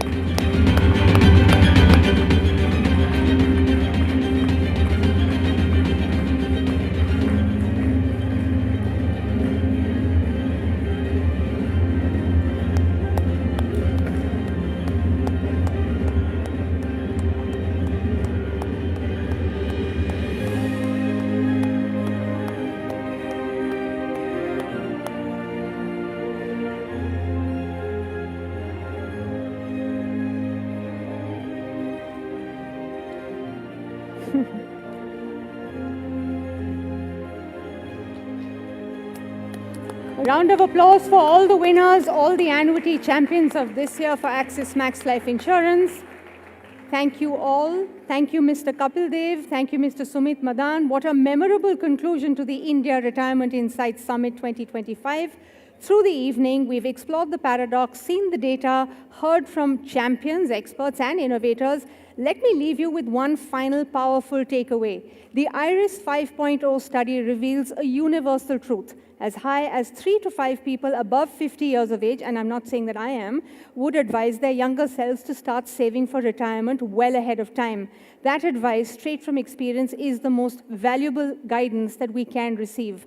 Our goal this evening was to ensure that none of us need to look back 10 or 20 years from now with that same regret. Let this be the evening that we translate awareness into committed action. On behalf of Axis Max Life Insurance and NDTV, thank you all so much for participating in the summit.